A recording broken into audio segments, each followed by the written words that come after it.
안녕하세요. 알찬 방송 그리고 밝은 방송 여러분과 함께하는 최후의 오크의 경제 이야기입니다.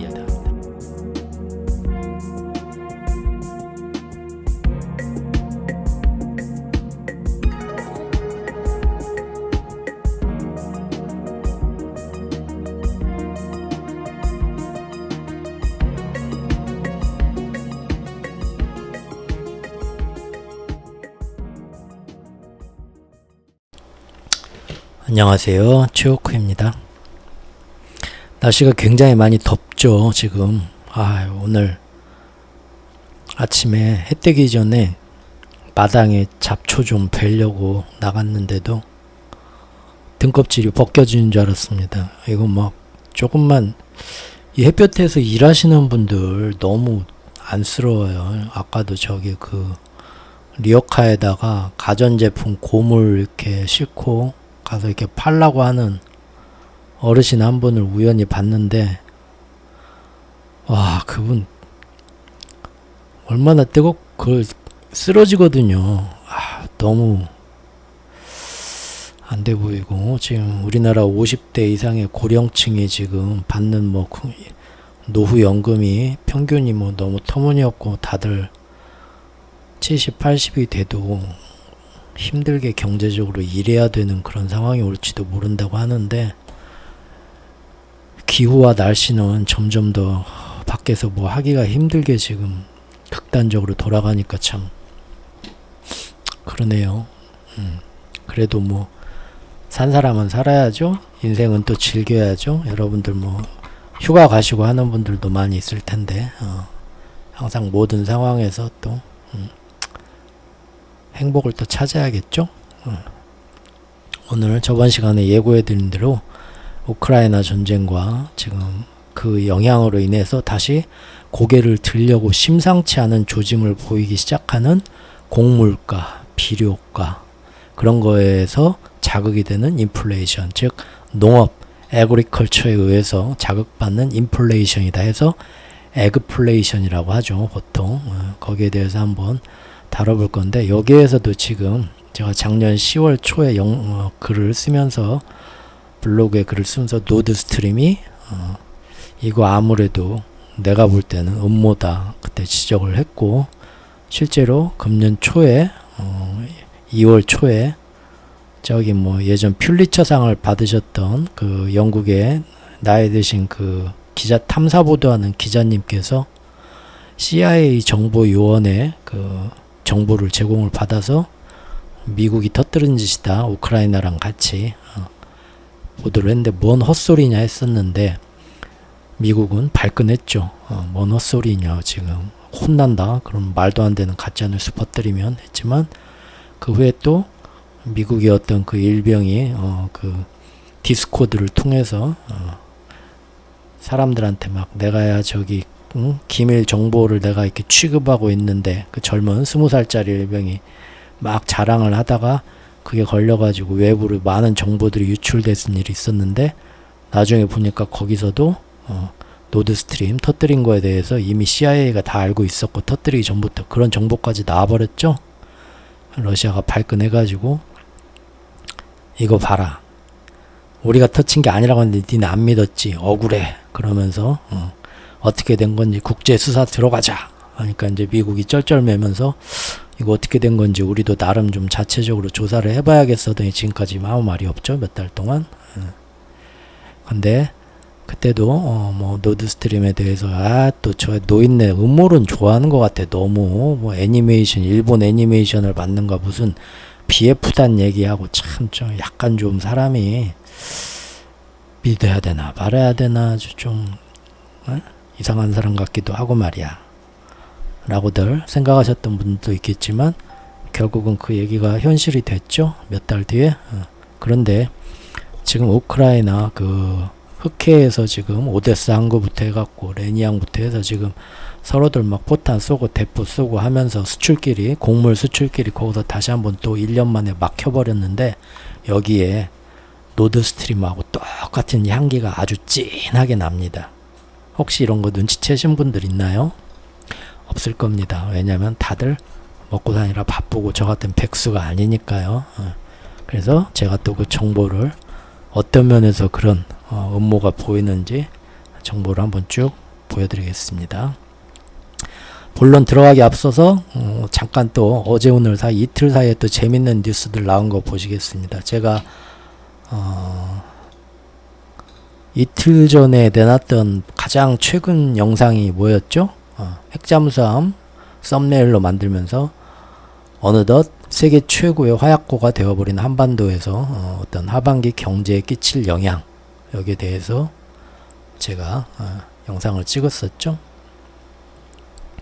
그러면서 우리나라, 미국, 일본 3국 연합에 맞서서 결국은 이쪽 라인도 중국과 러시아와 북한의 3국 연합이 된다.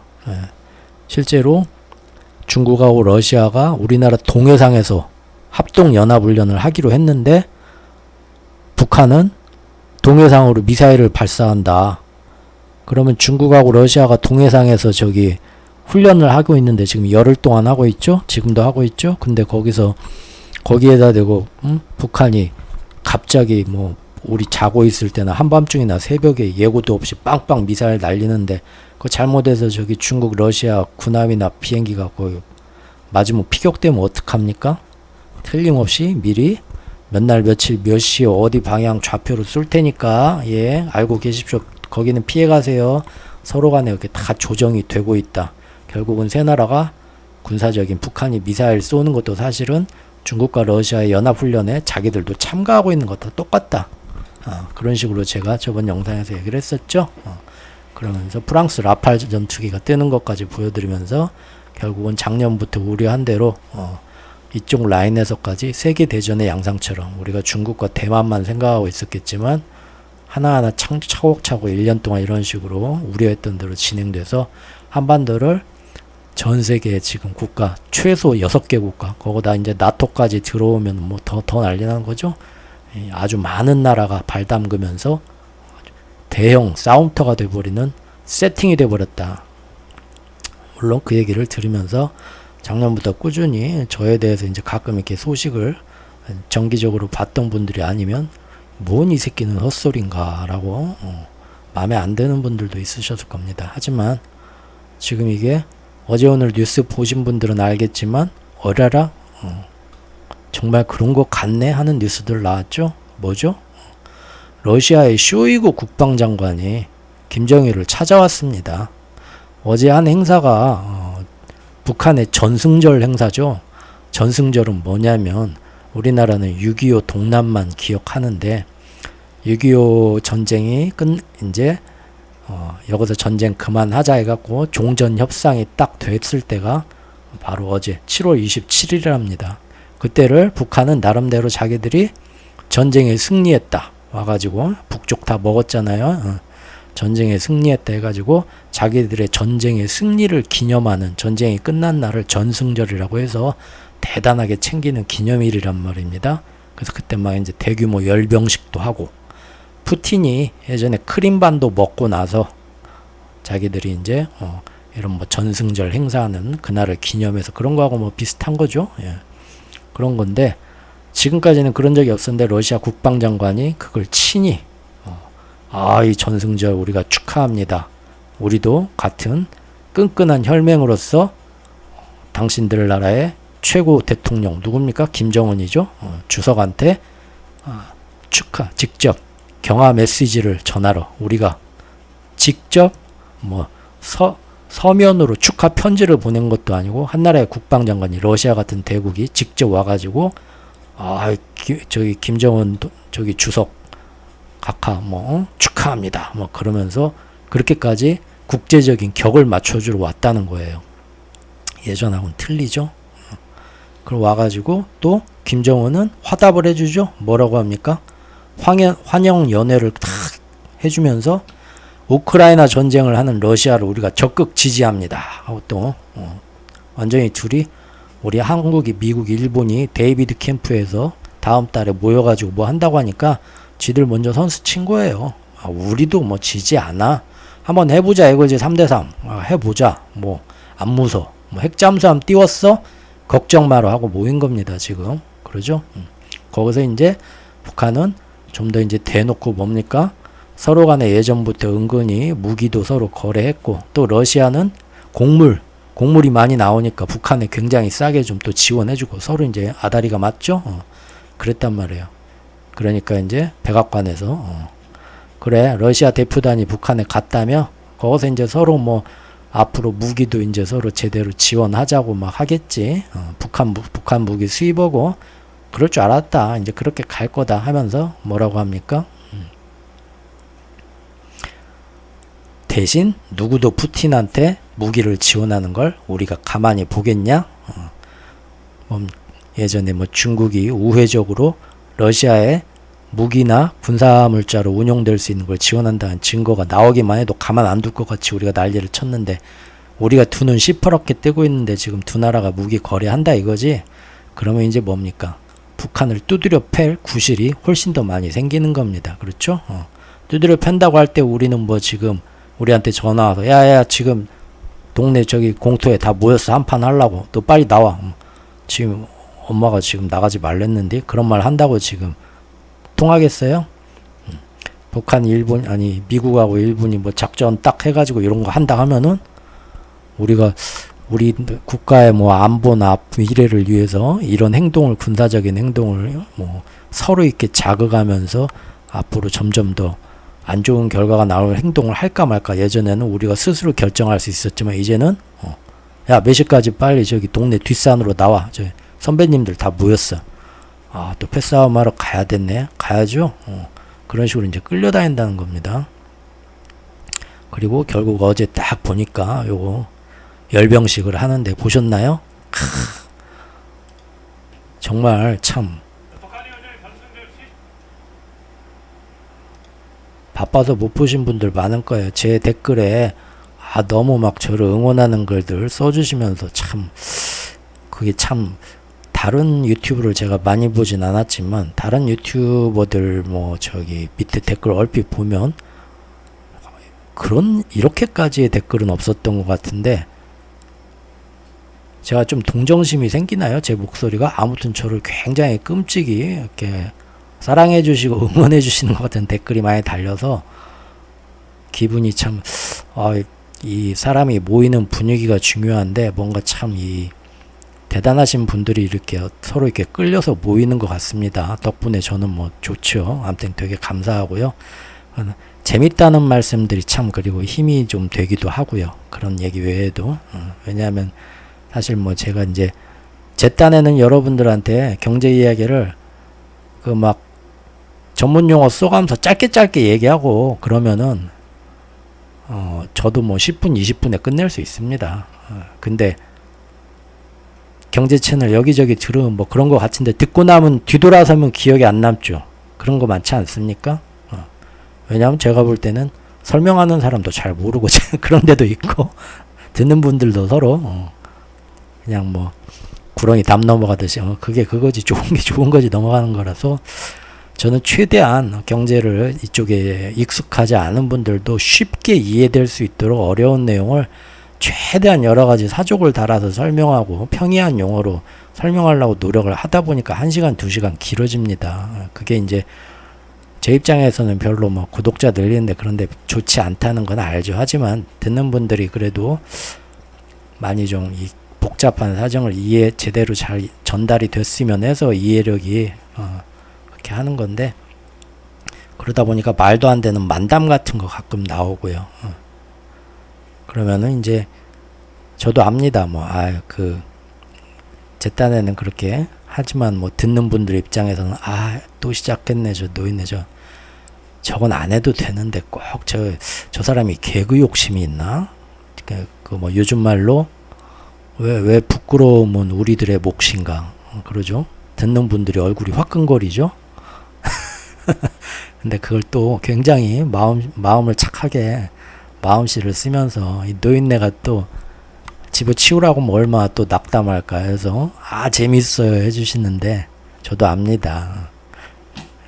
그렇게 듣는 분들 좀 고역이란 거 아는데 어쨌든 제가 할 수 있는 한도 안에서 노력은 하고 있습니다. 그런데 또 그런 댓글들 중에 그 어떤 분이 예전부터 보면은 들으려고 밤에 자려고 누워서 듣는데 너무 피곤해서 5분도 못 듣고 잠들었다가 자다가 또 깨서 잠을 참아가면서 새벽에 마저 듣고, 아유 그렇게까지는 하지 마세요. 지금 저같이 팔자 좋은 사람이나 이런 거를 뉴스들 다 찾아가면서 거봐 이랬지 하면서 이렇게 영상까지 만드는 거지, 얼마나 지금 저기 사는데 치열하게 삶의 현장에서 바쁘신 분들 많습니다. 그런 분들이 어떻게 이거 1시간짜리 들으 그냥 그렇게 힘든 건강부터 챙기시고 듣지 마세요. 대신 전에 말씀드린 것처럼 제 영상 딱 하면 밑에 설명란에 몇 줄로 요약도 있잖아요. 그것만 보세요. 그것만 보고 뭔 말인지 잘 모르겠는데 이래도, 아니면은 좀 궁금한데 하면은 그 밑에 이제 타임라인이 있잖아요. 몇 분 몇 조부터 무슨 주제로 뭐 이렇게 있는 거, 거기만 콕 찍어가지고 이렇게 잠깐 이제 나중에 들을 수 있으면 들으시지, 뭐 막 대단한 거라고 막 잠도 못 주무시고 그 다음날 새벽같이 또 나가서 일하고 막 10시간 12시간 일해야 되는데 피곤한데 와서 이것도 1시간짜리 그냥 무슨 숙제처럼 그러지는 마십시오. 그렇게 사실 중요한 얘기도 아니에요. 몰라도 사는데 큰 지장 없습니다. 그냥 재밌는 이야기 듣는 식으로 시간적 여유가 있을 때 들으시는 게 낫다고 보는데요. 어제 이 전승절 열병식이 아주 기가 막힌 장면이 나왔죠. 이 뉴스 보시면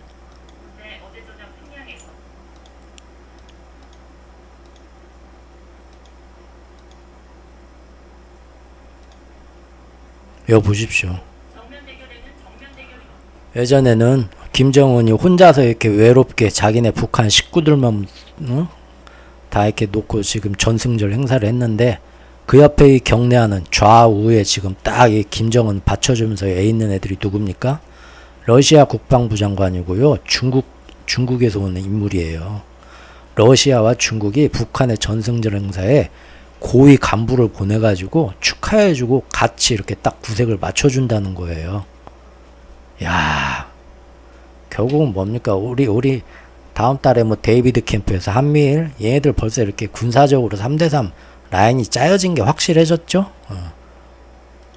바로 하루 만에 확실해졌다는 증거가 나오죠? 그리고 또 보십시오. 중국도 또 어떤 일이 있었냐면, 이것도 어제 뉴스인데, 그 전에는 지금 7월 27일에 전승절 행사라는 거를 북한만 이렇게 챙겼지, 중국은 우리나라처럼 6월 25일을 챙겼습니다. 기념일을 챙길 때는 지들도 그때 중국도 그 6.25 전쟁에 그 인해 전술로 중공군 파견했었잖아요. 그래서 6월 25일을 챙기고 7월 27일은 북한 혼자 챙기든 말든 신경도 안 썼는데, 갑자기 이번부터 7월 27일을 자기들이 정전협정일 승리로 해갖고 기념일처럼 만들면서 자기들이 이제 중국에서도 아이들까지 동원해가지고 뭐 막 노래도 하고 하면서 같이 챙겨주기 시작했다는 겁니다. 결국은 뭡니까? 이 지금 한반도의 긴장이 단순히 제가 괜히 막 과장해서 하는 얘기는 아니에요. 돌아가는 거 보면 결국 그렇게, 이것도 이렇게 영상 내놓고 지금 하루 만에 다 나온 뉴스입니다. 그런 식으로 가잖아요. 지금 핵잠수함이 부산에서 뜨고 제주에서 뜨고 무섭죠. 핵잠수함 저기 여기 아니라 저기 뭐 일본 가까운 데까지 후퇴해가지고 거기서 고개만 볼록 두더지처럼 내밀고 쏴도요, 북한 초토화 됩니다. 거기서 제대로 날라가 맞으면. 근데 함부로 못 쏘죠. 왜 그런지 아시죠? 핵미사일 한쪽에서 쐈다라는 게 딱 탐지가 되는 순간 이쪽에서도 쏘는데, 저쪽에서 한 방 쏘면 이쪽에서 한 방 쏩니까? 아닙니다. 서로 공중에서 요격하는 뭐 패트리어트도 있고 그런 게 있잖아요. 그래서 가다가 이쪽에서 요격이 될까봐 보통 3개, 4개 기본으로 쏴요. 가다가 2, 3개는 중간에 이제 요격 당한다 치고 그 계산 넣고요. 그러면 상대방은 어떨 것 같습니까? 상대방은 10개 쏩니다. 이쪽에서 떴다 하면은요 10개 쏴요. 왜? 5개 정도 가가지고 상대방에서 오는 2개 요격하다가 혹시라도 요격 못하고 오면은 자기 나라에까지 그게 오면 꽝이잖아요. 그래서 저쪽에서 한 3, 4개 쐈다 하면 이쪽에서 10개 쏴요. 그리고 10개만 쏩니까? 동시에 20개를 더 쏴요. 30개를 쏩니다. 그 20개는 어디로 갑니까? 그 나라 본토로 가요. 우리나라를 때려 감히? 우리나라 수도로 지금 핵미사일이 오고 있다고? 그거 막을 거 2배로 쏘고 그 다음에 저쪽으로 때려. 그래서 보면은 뭐 나라 뭐 미국이나 뭐 러시아나 보면은 핵무기가 핵미사일이 몇 개씩 있다고 합니까? 몇천 개씩 있죠. 미쳤죠. 몇천 개를 왜 가지고 몇천 개, 뭐 지구가 몇 번을 저기 다 뭐 리셋될 정도로 어마어마한 핵무기 하는데 그걸 왜 다 갖고 있어? 너무 많다 해서 그래서 핵무기를 자꾸 이제 서로 간에 협약을 통해서 예전부터 엄청나게 줄여오고는 있죠. 군비 그거를. 그런다고 해도 아직도 몇천 발씩 있거든요. 많이 놓는 이유가 그겁니다. 참 인간들 무섭죠.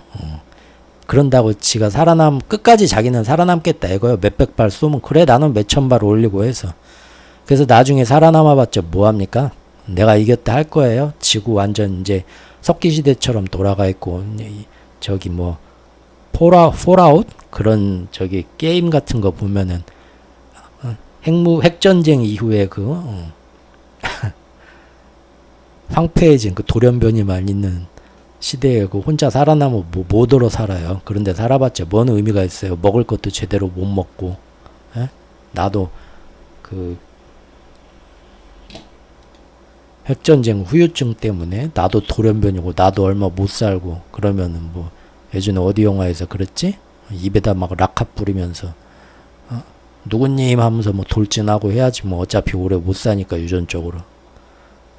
참 인간들 무섭죠. 어쨌든 어제 열병식에서 결국은 지금 이 나라가 예전처럼 대포동 쏘고 백령도 빵빵 터진다고 해서 남북한의 문제가 아니고요. 이미 세계대전에 갈 수 있는 문제까지. 다행한 건 서로가 핵무기이기 때문에 진짜로 크게 싸우진 않습니다. 하지만 그런다고 아예 전쟁이 시작 안 되냐? 우크라이나 보세요. 러시아가 핵무기가 있지만 핵전쟁까지 만약 가게 되면 비록 우크라이나가 핵무기가 없어도 러시아에서 전술핵 쏜다? 그러면은 미국이나 나토가 우리도 핵 바로 쏘겠다 가만히 있지 않겠다 하니까 지금 푸틴이 못 쏘는 거죠. 하지만 재래식 전쟁은 터지지 않습니까? 지금 1년 넘게. 그러죠? 우리도 조심하고 제발 그러지 않기를 바라는데요. 어쨌든 이렇게 긴박한 상황으로 가고 있는데 국민들은 너무 몰라요.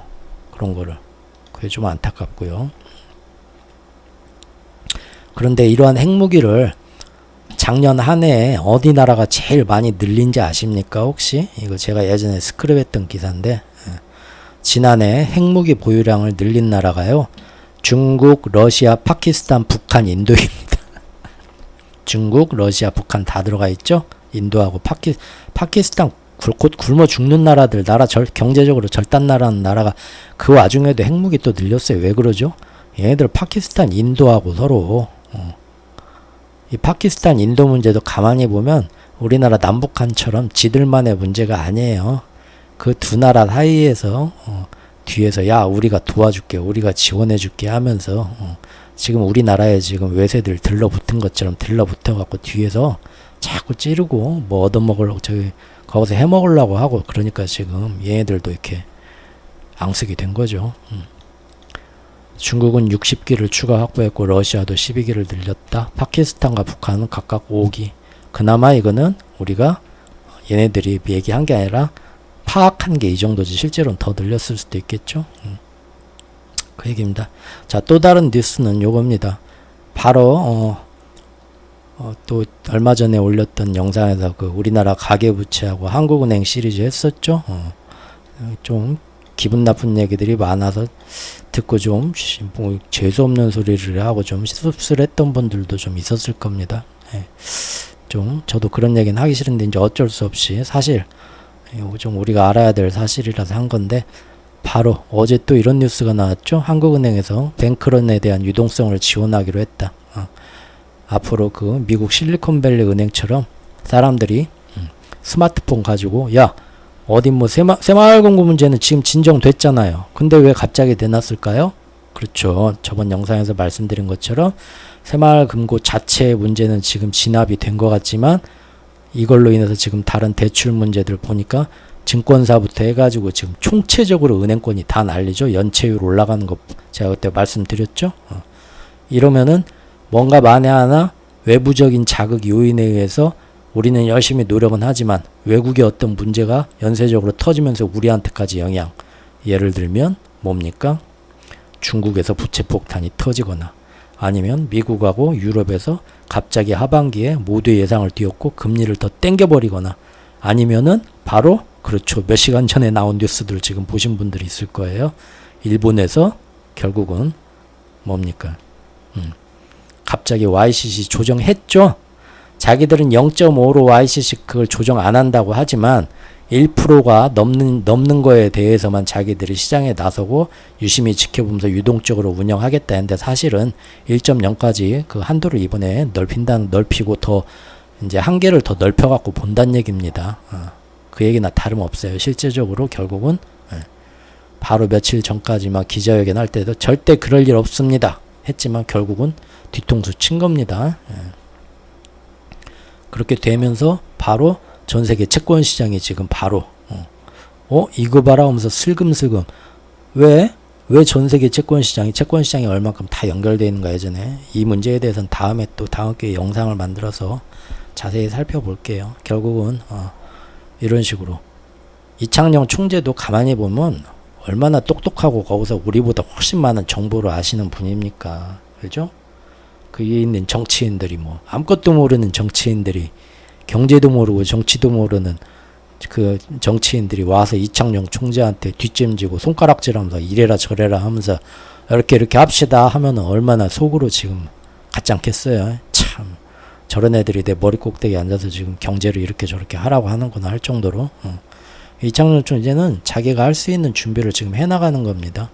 만에 하나 그런 외부적인 요인으로 뭔 일 그러면 안 되겠지만 만에 하나 결국 우리나라까지 영향이 와서 터지게 되면 사람들이 전부 스마트폰 열어서 따다다다닥 하면서 자금이 차면서 뱅크런 되면서 뭔 문제가 터지면서 유동성이 하면서 아주 큰일이 날까봐 그럴 때 지금 미국이 하는 것처럼 우리도 한국은행이 지금 그런 은행권에 대해서 법을 바꿔가지고 시행령을 바꿔가지고 많은 유동성 지원을 해주면서 뱅크런이 은행이 파산하는 걸 막을 수 있는 방법을 지금 이번에 하겠다고 한 겁니다.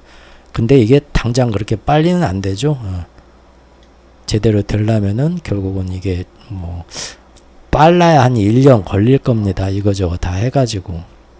하지만 지금부터라도 이런 얘기를 내놓으면 다른 은행권들이 대손 충당금을 알아서 내년 1년 뒤에는 저 규정에 맞추려면 지금부터 슬슬 있는 돈 함부로 막 대출해주지 말고 잘 모아가지고 그때 이제 그 규정에 맞게 하려면 알아서들 조금씩 조여 나가는 효과가 있거든요. 그래서 지금 이렇게 먼저 얘기를 한 거고요.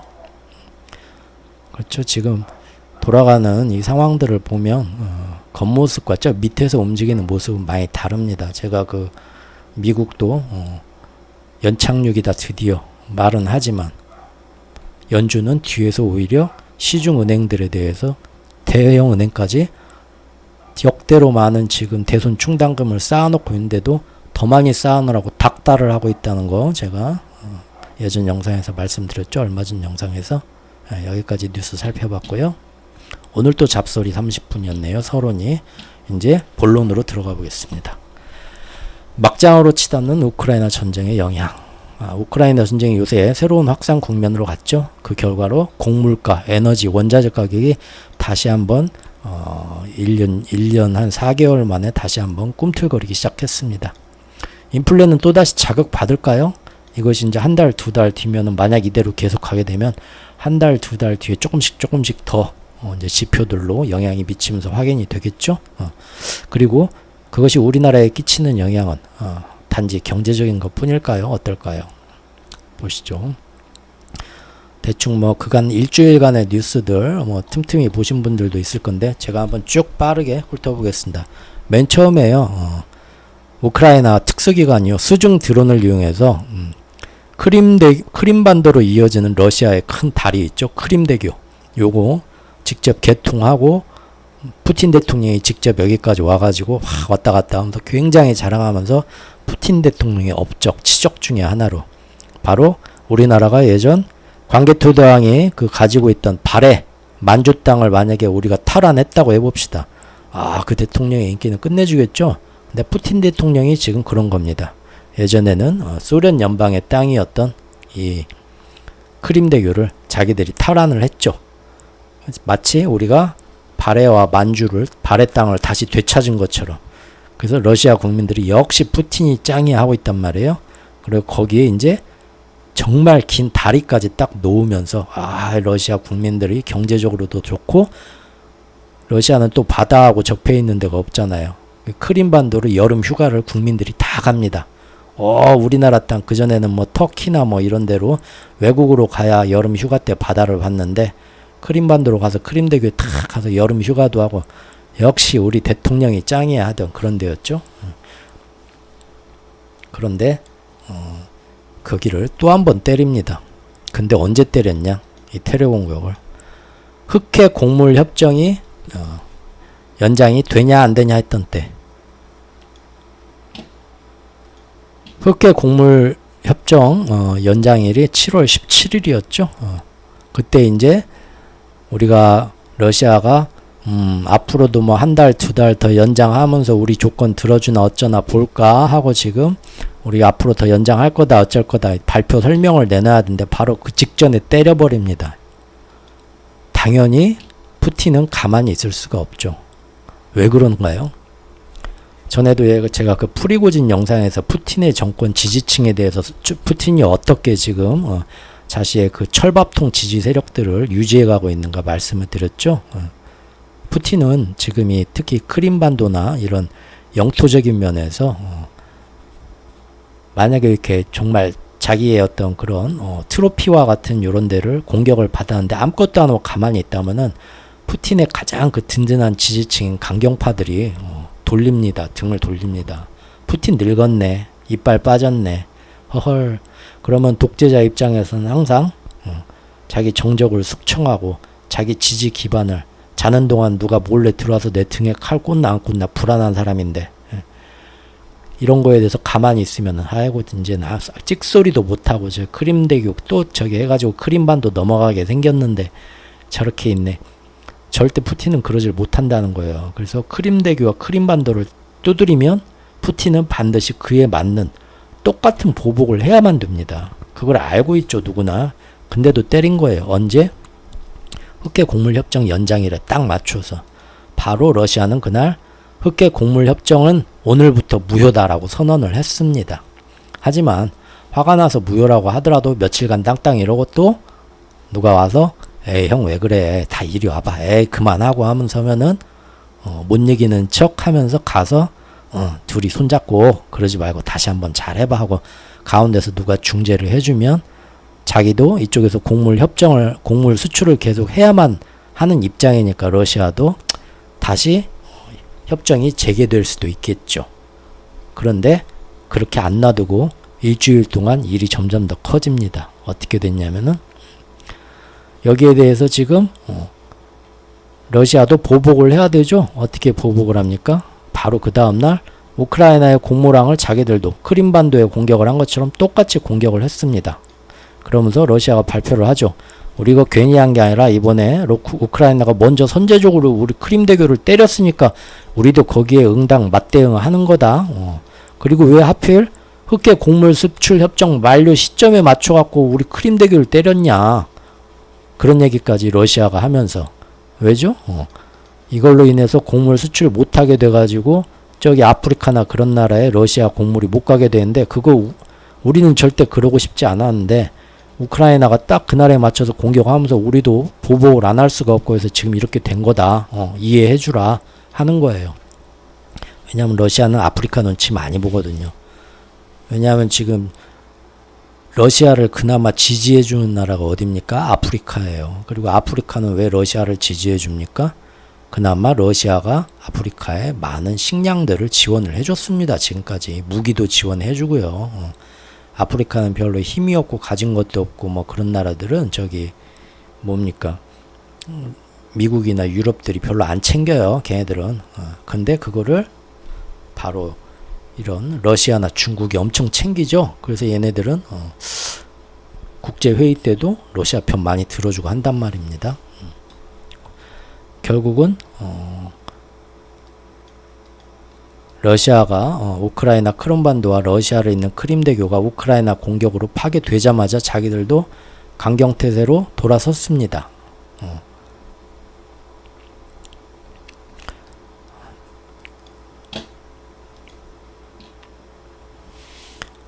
그러자 우크라이나도 가만히 안 있고요. 크림대교가 폭발한 지 이틀 만에 이번에는 크림반도를 공격을 해서 대형 화재가 납니다. 재밌죠? 그리고는 또 이어서 크림반도 안에 있는 러시아군 훈련장에 어마어마한, 요거 뉴스 보신 분 있겠지만 거의 막 핵폭탄 터진 줄 알았어요. 막 엄청난 버섯구름이 생기더라고요. 엄청난 저기 폭발이 또 일어나가지고 인근에 막 러시아 그 국민들이 막 수천 명이 대피할 정도로 어마어마한 타격을, 본토 공격을 해버립니다.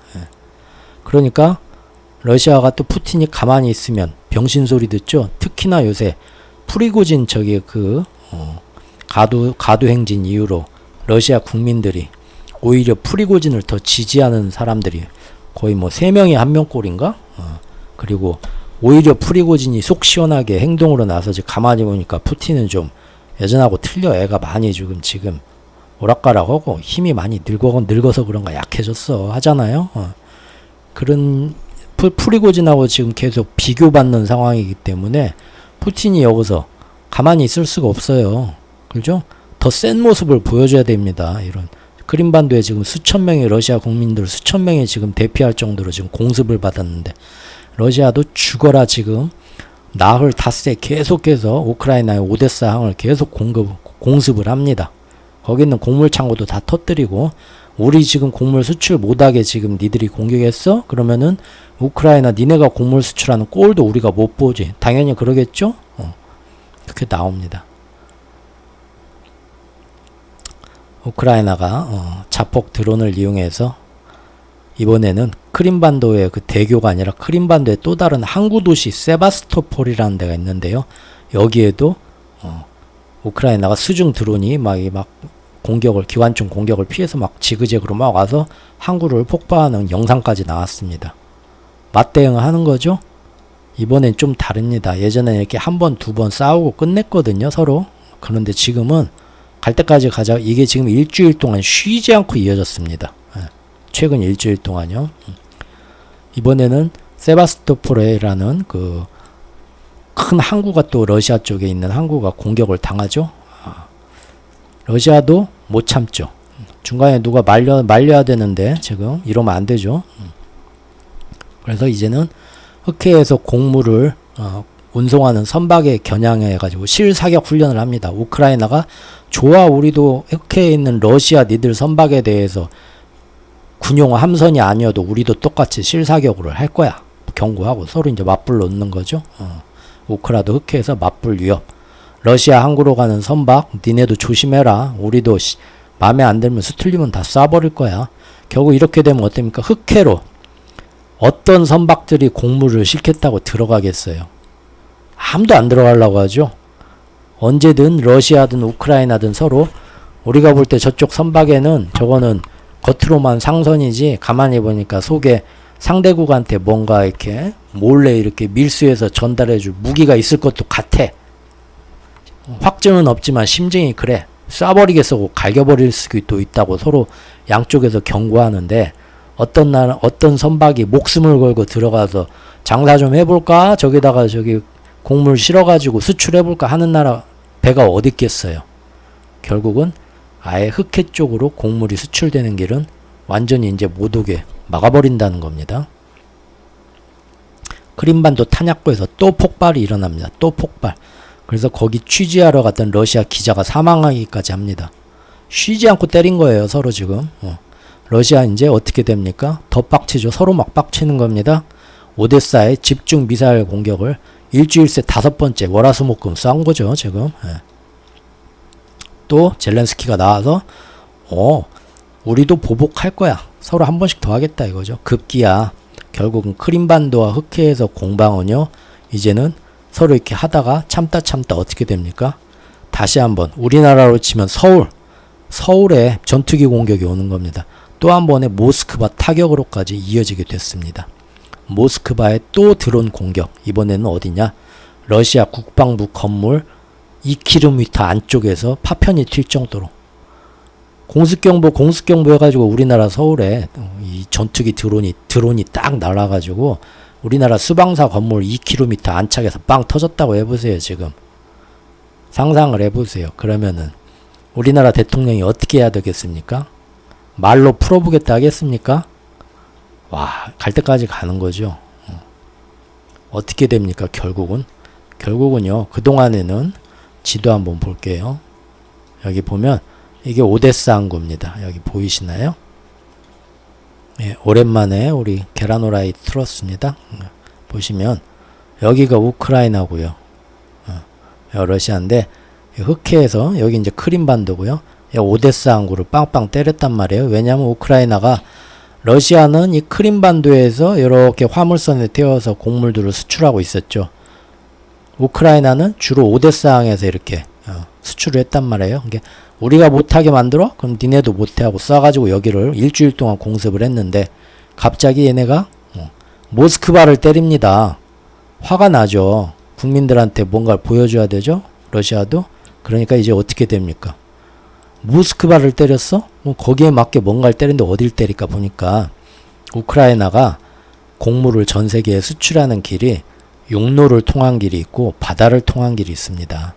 바다 흑해를 통해서는 그동안 약 40% 정도를 수출하고요.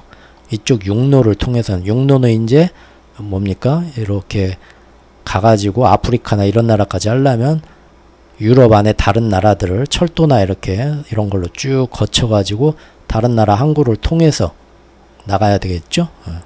근데 그 중에 여기 지도를 자세히 보시면 우크라이나가 여기 있고요.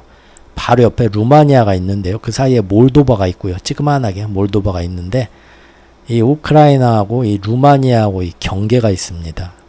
이 안에 여기에 레니항이라는 레니 항구가 있어요. 레니 항구. 여기에도 우크라이나가 곡물을 여기는 좀 위험하니까 최대한 우크라이나 땅에서 최대한 이 남서쪽 끝 이 흑해상에서 제일 먼 데죠. 여기서 이렇게 항구에서 이렇게 해서 나가겠죠. 러시아 공격 피해서 여기에도 곡물 수출하는 터미널 저장해갖고 모아가지고 곡물 추수한 거 다 이사까지 모아갖고 이렇게 보관했다가 배에다 실어서 수출하는 데가 있는데 그게 경계가 지도에서 보면 아시겠지만 루마니아 항구하고 이 다뉴브강 저기 유럽의 다뉴브강하고 독일의 라인강이 이 강을 이용해서 물건들을 운송하는 주요 큰 이제 지류죠. 요새 근데 유럽도 가뭄 때문에 두 군데가 굉장히 말라갖고 운송이 굉장히 힘들어지고 있습니다. 경제적으로. 그런데 어딥니까? 이 레니항이 바로 이 루마니아 땅하고 이 좁은 다뉴브강 하나 사이에 두고 있는 지척이에요. 지척. 여기를 공격을 합니다. 자, 계속 이제 크림반도하고 오데사항만 서로 빵빵 쐈는데 모스크바 쏘니까 러시아도 그에 맞춰서 다른 데 한번 쏴줘야 될 거 아니에요. 곡물 수출 우리만 못하게 하고 니들은 한다고? 그 꼴은 못 봐주죠? 그래서 다음번 터미널이 아니야. 여기 합니다. 근데 여기는 자칫 잘못해서 이 오발탄이 날아가가지고 건너가게 되면 루마니아 땅에서 터지는 거고요. 그러면은 루마니아는 나토 연합입니다. 그러면은 나토하고 붙게 되는 거예요. 조심해야겠죠? 그래도 쐈습니다. 그래서 레니항을 완전히 망가뜨리게 돼요. 여기 있는 곡물 저장소를. 그렇죠? 다뉴브강에 있는 항구 아까 말한 레니항을 모스크바가 드론을 잘 정밀하게 조절해가지고 피습을 했어요. 왜 피습을 했냐? 여기는 잘못하면 루마니아 땅에 파편이 튈 수도 있는데 했더니 역시 이번에도 러시아 국방부가 뭐라고 하냐면 야 지난 새벽에 우리 모스크바에 드론 공격이 왔는데 이거 우크라이나가 보낸 것 같아. 그러니까 우리도 그 보복으로 보낸 거야. 오해들 말어. 우리가 뭐 나토하고 붙자는 건 아니야. 그런 식이죠. 러시아는 아무 말도 안 했고요. 아니 우크라이나는 진짜 니네가 보낸 거냐? 니네가 모스크바 또 때렸냐? 아무 말도 안 하고 있었어요. 그때는 그 당시는. 결국은 다뉴브강을 통해서 곡물 수출하는 지금 이 레니항에서 배가 이리 이제 바다로 나가기보다는 다뉴브강을 역으로 거슬러서 또 다른 지역으로 해서 이렇게 곡물도 수출하는 그런 터미널이었는데 여기가 파괴가 되면서 그나마 오데사 곡물이 여기서 수출이 못 돼도 대체 항구로서 여기서 수출할 수 있는데 요거까지 못하게 막았습니다. 우크라이나가 수출을 못하는 것도 있지만 무엇보다도 여기서 받아먹고 사는 이쪽의 빈민국들이 난리가 난 겁니다. 지금 이상기후로 막 사람들 살기도 힘든데 먹을 게 없어서 애들이 다 이제 굶어 죽게 생긴다는 거예요. 이 일 때문에. 결국은 이제 어떻게 하냐. 여기까지 터지니까 EU에서 직접 나섭니다. 유럽연합이 어떻게 하냐면 육로로 우크라이나의 곡물들은 전부 육로로 해가지고 자기들이 외국으로 수출할 수 있도록 도와주겠다. 그러려면은 이 지도에서 본 것처럼 여기 이제 육로로 해가지고 발트해까지 여기 발트해로 뽑아가지고 여기서 이제 배 타고 외국으로 수출할 수 있게 해준다는 거예요. 가까운 데가 거리가 여기니까요. 그러려면은 루마니아나 저기 뭡니까 폴란드나 뭐 요런 나라 슬로바키아나 요런 데 거쳐가지고 이렇게 가야 될 거 아니에요.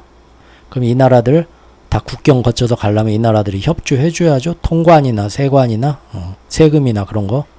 그런데 이 나라들도 사실 우크라이나가 전쟁이라고 굉장히 싼 헐값에 그동안 곡물을 파니까 이 나라들도 농산물 팔고 있거든요. 수출해서 우크라이나 때문에 자기들이 피해를 봐요.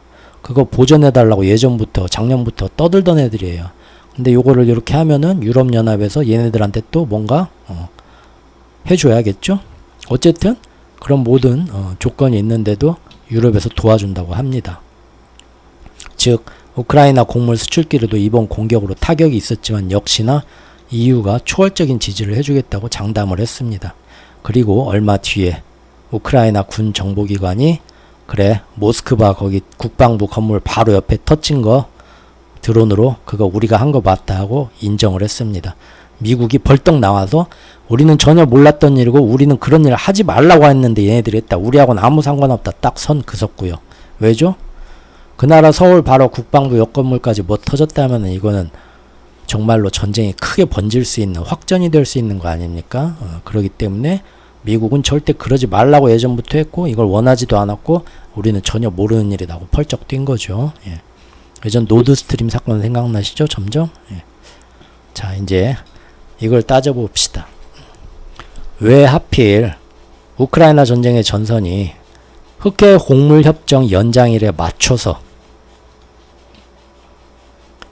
딱 그 날짜에 맞춰서 갑자기 크림대교와 크림반도 후방으로 급격히 모스크바의 이 두 나라 전쟁의 전선이 옮겨졌을까요? 지금 저 위에서 지금 참호 3중으로 파는 바흐무트 라인부터 해서 거기서 서로 밀고 땡기냐 하는 거기에만 있었잖아요. 그죠? 근데 갑자기 이쪽으로 초점이 옮겨와 버렸죠. 딱 이 곡물 수출 협상 연장일에 맞춰서요. 크림반도와 모스크바 수도를 직접 공격하는 거는 푸틴에게는 제가 예전 프리고진 영상에서도 얘기했지만 자국민들의 지지도와 자기의 그 철밥통 지지층과 연결이 되어 가지고 반응하지 않을래야 반응하지 않을 수 없는 아킬레스건입니다. 동시에 본토 타격이기 때문에 걷잡을 수 없는 확전을 촉발할 수 있는 아주 위험한 도발인 겁니다. 전면전 가자는 거잖아요. 한마디로 국지전이 아니라 국지전은 딱 그 전쟁이 난 그 전선 최전선에서 서로 밀고 땡기고 하는 건데 이거면 나라 대 총력전으로 전면전 가자는 거잖아요. 본토를 때리고 수도를 때리고 하는 건요. 굉장히 위험한 도발이거든요. 맞죠? 그래서 이게 딱 우연이라고만 보기에는 여러모로 기분이 나쁘고 우연이 아닌 거를 왜 우연이 아니고 어떤 의도가 있는가를 지금부터 같이 살펴보죠. 애초에요. 크림반도 후방은 대반격 이전 지금 6월 달부터 시작된 우크라이나의 대반격을 얘기하는 겁니다.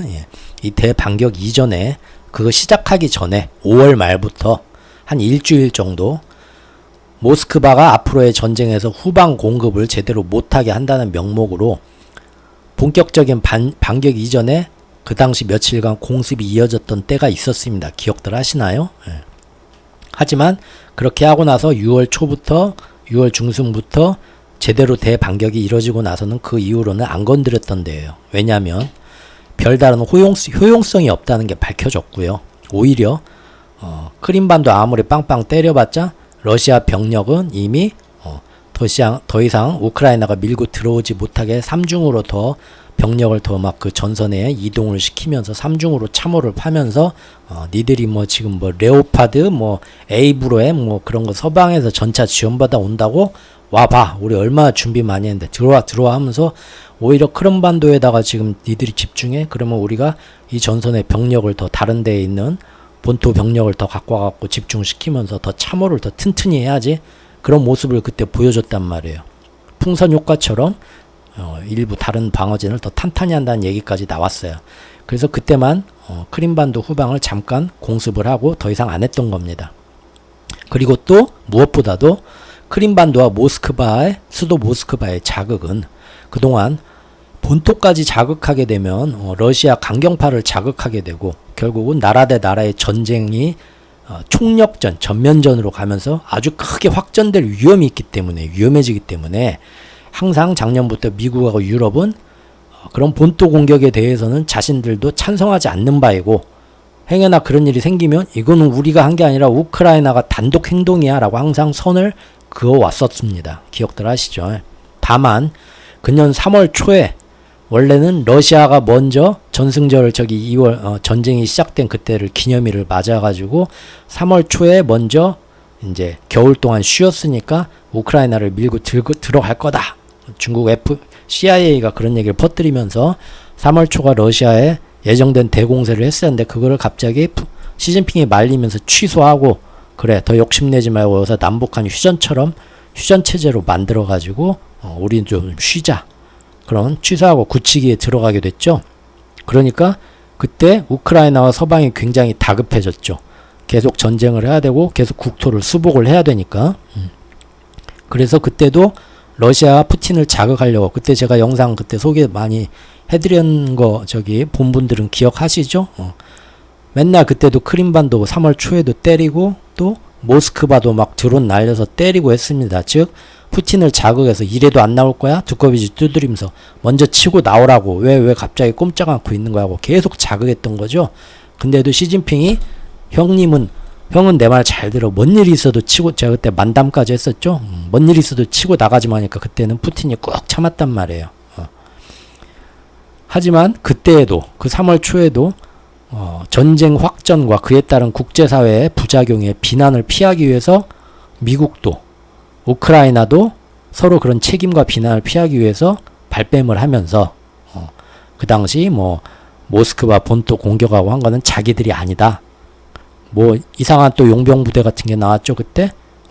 얘네들이 누구냐면 원래 러시아 군인인데 푸틴을 싫어하는 반푸틴 성향의 군인들이 자발적으로 모여갖고 자기들이 게릴라 부대를 만들어서 우리가 푸틴을 몰아내겠다 하면서 지들이 러시아 자기네 땅을 지들이 공격한 거다.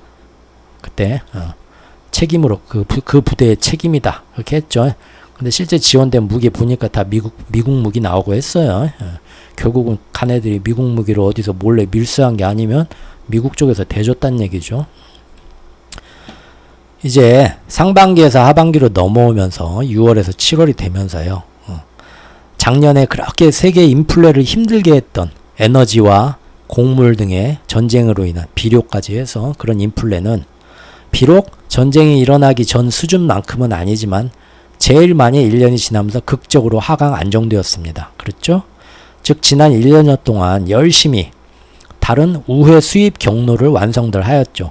러시아에서 수입하는 에너지는 중동이나 미국이나 아프리카 등지에서 거의 수입을 하면서 다른 수출로를 재빠르게 완성을 했고요. 무엇보다도 곡물 하나만은 그 지역에 밀, 옥수수 등등 해서 엄청난 곡물을 수출하는 나라가 러시아와 우크라이나고, 거기가 이제 그 오데사에 있는 우리 해바라기 영화의 오데사 평원인데요. 그 해바라기 영화의 그 배경이 되었던 거기에 대해서 막대한 곡물 수출량을 두 나라가 책임지고 있으니까 니네 싸우긴 싸워도 곡물 수출 하나만은 제대로 좀 하자. 서로가 양해하고. 왜냐하면 곡물 수출은 그건 인도적 차원이다. 니네가 전쟁 핑계대면서 곡물 수출 서로 못하게 막 서로 두드리고 하면은 당장 아프리카, 중동 이런 빈민국에서 사람들 다 굶어 죽는 사람이 몇백만, 몇천만이다. 국제사회가 아우성을 쳤죠.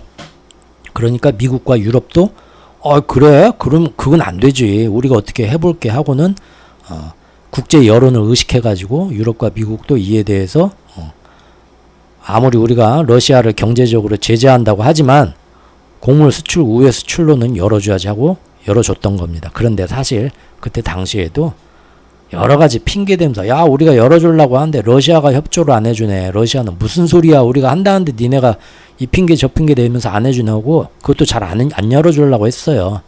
그때 근데 내가 중재하고 내가 해볼게 하고 딱 나서가지고 가운데 협상을 주도한 사람이 누굽니까?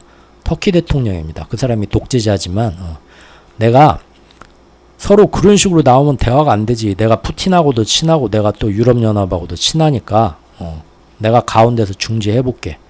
서로 이렇게 대화를 안 하면 안 되잖아. 하면서 사실 걔가 중재해가지고 길이 열어진 거예요. 어쨌든 그렇게 수출길이 열어진 이후에 이 협정이 매번 이제 앞으로 뭐 2달, 석 달 동안은 이대로 수출한다. 그리고 2달, 석 달 동안 우리가 내건 조건이 그대로 협상이 되는가 봐서 다음번 연장은 그때 가서 결정한다. 이런 식으로 유지가 되었거든요. 그런데 결국 1년 넘게 지금까지 연장이 매번 연장 시기가 닥쳐올 때마다 우여곡절이 좀 있긴 했지만 그래도 지금까지는 꾸준히 큰 문제 없이 또박또박 연장되어 왔었습니다. 왜냐면요. 서방 제재로 여러 수출길이 막히면서 지금 경제적으로 굉장히 힘들어진 러시아가 수출하는 게 뭡니까? 얘들이 뭐 반도체 수출합니까? 러시아는 오직 에너지, 원자재, 그 다음에 곡물입니다. 이 세 가지가 되기 때문에 얘네들은 소련이 모라토리엄 되고 나서도 완전 망해야 되는데 다 걸어 잠그고 제재를 받는다 해도 거기에서 다시 일어설 수 있는 게 에너지, 먹고 입고 자는데 문제가 없어요. 얘네들은 스스로 다 해결하고 열심히 생산해서 남는 거 수출까지 할 수 있는 나라라는 거죠. 그런 러시아가 자신들의 수출 품목에서 아주 많은 비중을 차지하는 에너지, 원자재, 농산물들에 대해서 그것들이 정상적인 수출길이 막히는 거는 러시아가 원하지 않죠. 그래서 비록 서방 측이 애초에 처음 곡물 협정으로 수출길을 열어주면서 앞으로 우리가 이런 거 또 해줄게 하고 약속했던 그래? 그러면 우리가 계속 곡물 수출하지 했던 그런 여러 가지 옵션들이 있었습니다. 협상 조건들. 근데 그거를 사실은 서방이 시간이 지나도 이 핑계 저 핑계 대면서 지켜주지 않았어요. 지금까지. 예를 들면 그게 뭐냐면요. 러시아 곡물 수출을 해야 되는데 이걸 선박 회사들이 와갖고 실어가야 되지 않습니까? 그런데 러시아에서 그 실어주는 배에 대해서 뭐 런던에 있는 그런 보험사들 그런 데에서 보험을 안 들어주는 거예요. 러시아에서 곡물 수출되는 배에 대해서 보험을 안 들어준다 하니까 어떤 이제 배들이 선박 회사들이 러시아 곡물을 수출하는 걸 많이 꺼리게 되겠죠. 그래서 상대적으로 예전만큼 러시아 곡물이 많이 수출이 안 되는 거예요. 이거를 원래는 인도적인 차원에서 딴 건 몰라도 야 이거는 니들이 보험 들어주게 만들어줘야 제대로 전 세계에 수출이 되지 하니까 아 그래 우리도 해줄 거야 좀 기다려봐 다음번에 해줄게 지금 우리 그 회의하고 있어 검토하고 있는데 1년 동안 안 해주고 질질 끌기만 한 거예요 사실은. 그런데도 러시아가 다음번에 정말로 이거 해결 안 되면 우린 그때 가서 정말 우리도 배째라 하고 수출 안 할 거야. 말은 그렇게 으름장을 놨지만 지금까지 계속 연장해 줬습니다. 왜? 자기들이 아쉽거든요. 이것마저 수출길이 막히면 그러죠. 그래서 이렇게 이 핑계 저 핑계 대면서 애초에 그 협상 조건을 안 지켜주고 미뤘지만 러시아가 그런다고 해서 먼저 화를 내면서 곡물 수출길을 엎어버리기는 힘든 을의 위치였기 때문에 따라준 겁니다. 여보세요. 자존심은 상하지만 목구멍이 포도청이니까 푸틴은 그렇게 해준 겁니다. 지금까지. 자기들도 먹고 살아야 되니까요. 그런데 이번 7월 17일에 곡물협정 만기일 때도 보면요. 러시아가 이번에 내건 조건은 뭐였냐면요. 좀 더 과감한 걸 내놓습니다. 그게 뭐냐면 러시아의 곡물 회사들을 국제 결제망인 스위프트에 복귀시켜달라는 조건을 해요. 우리 러시아 전체를 스위프트에 복귀해야 되는 게 아니라 곡물 수출 하나만은 원활하게 좀 되도록 곡물 수출을 주관하는 그 자회사들이 있는데 이 회사들하고 거래하는 은행들만이라도 일부라도 일단 스위프트에 복귀를 해줘라. 그래야 결제가 바삭바삭 잘 되니까 외국의 선박 회사들이나 우리나라 이제 러시아의 우리나라 나 큰일 났네. 빨갱이 소리 듣겠네. 말실수고요. 푸틴의 입장에서 얘기하다 보니까요. 제대로 이제 더 많은 수출이 원활하게 이루어질 거 아니냐. 그러니까 스위프트에 복귀시켜달라고 한 거죠. 그걸 내걸었어요. 하지만 이건 역시 사실 지금까지 늘 그랬듯이 사실상 다음번 협상에서 우위를 점하기 위한 선제 조건으로 내건 거고요. 실제 이제 협상장에서는 그거보다 조금 부를 때는 이제 뭐 얼마까지 물건 해줄라요? 그러면 뭐 저쪽에서 2,000원 하면 여기서 1,000원, 1,000원까지 깎아줘 부르는 거죠. 그러면은 그게 말이 돼? 그럼 서로 이제 1,500원에서 협상 볼 수 있는 거잖아요. 그래서 미리부터 이제 내걸었던 그런 선제 조건이었고요. 더구나 왜 갑자기 러시아가 이런 꿈을 꾸게 됐냐면 튀르키예 에르도안 대통령이 저번 영상에서 소개시켜드렸었죠. 예전에 몇 번째 영상이었나? 얼마 전에 영상이었는데 그 상반기 결산하고 하반기 예측 영상 중에 하나 있었던 것 같습니다. 그때 이제 튀르키예 에르도안 대통령이 나토 안에서의 자기 협상권을 이용해서 러시아가 스위프트에 복귀될 수 있도록 자기가 힘써주겠다. 스웨덴의 나토 가입에 대해서 맞대를 걸면서 그런 얘기를 꺼냈거든요. 그러니까 푸틴도 그래? 나도 이런 그 얘기를 전에 듣고 미리 이번에 스위프트 조건을 그럼 나 걸어야겠네. 지들도 스웨덴 나토 가입 시켜주려면 중간에서 중재자인 에르도안 튀르키예 말을 들어줄 수밖에 없을 때고 잘 됐네 하고 이 얘기를 꺼냈던 거죠. 그러면서 은근히 기대하는 상태였던 거죠. 사실상 그런데 이런 스위프트 복귀가 해주겠다 한다고 그날 바로 되는 게 아닙니다. 의결하고 유럽 안에서 행정조치까지 상당한 시간이 걸립니다. EU 안에서도 여러 절차를 밟아야 하기 때문에 6개월, 1년 갈 수도 있다는 거를 푸틴이 바보도 아니고 다 알고 있었어요. 그래서 당장 별다른 러시아의 조건에 어떤 수락이 없어도 일단 예전처럼 협상은 연장하고 계속 수출길은 열어놓고 거기에 이제 자기들이 내거는 이런 스위프트 복귀 같은 건 앞으로 석 달, 6개월 지나가면서 어떻게 진척되나 보면서 계속 연장해 나갈 수 있는 그런 상황이었어요. 즉 푸틴이 잠시 강하게 나오면서 만약에 이번에 며칠 동안 수출을 안 하는 척 해도요. 그거는 일시적인 데몬스트레이션일 뿐이고 결국은 푸틴도 빨리 여기다 수출을 해야 자기 러시아가 먹고 사니까 이거를 막는 바보 같은 짓, 자해하는 짓은 안 하고요. 곡물 수출길은 결국은 이번에도 무난하게 유럽이 러시아 곡물회사만의 스위프트 복귀에 대해서 한번 긍정적으로 우리가 검토해보겠다 그런 말만 했어도 그대로 더 이어질 수 있을 거라는 건 누구나 예측 가능한 수준이었습니다. 그래서 실제로 이번에 거의 99% 아무런 일 없이 제대로 또 이번에도 연장될 거다. 제대로 곡물 수출이 이어질 거다. 다들 그렇게 생각하고 있었어요.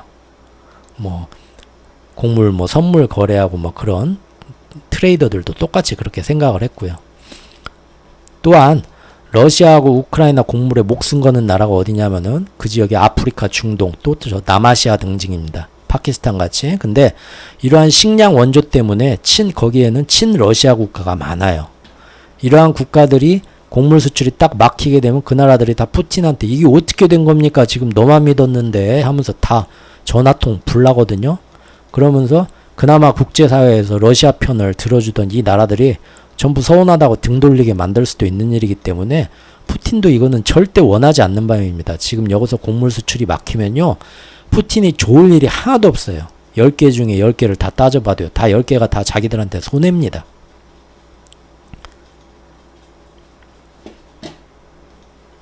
특히나 아까 말씀드린 것처럼 터키의 에르도안 대통령이 이미 자신한테 푸틴한테 내가 이번에 스웨덴 나토 가입 인준해주는데 그거 10월까지 확답은 최종 확정은 10월 달에 내가 해준다고 내가 얘기해놨거든.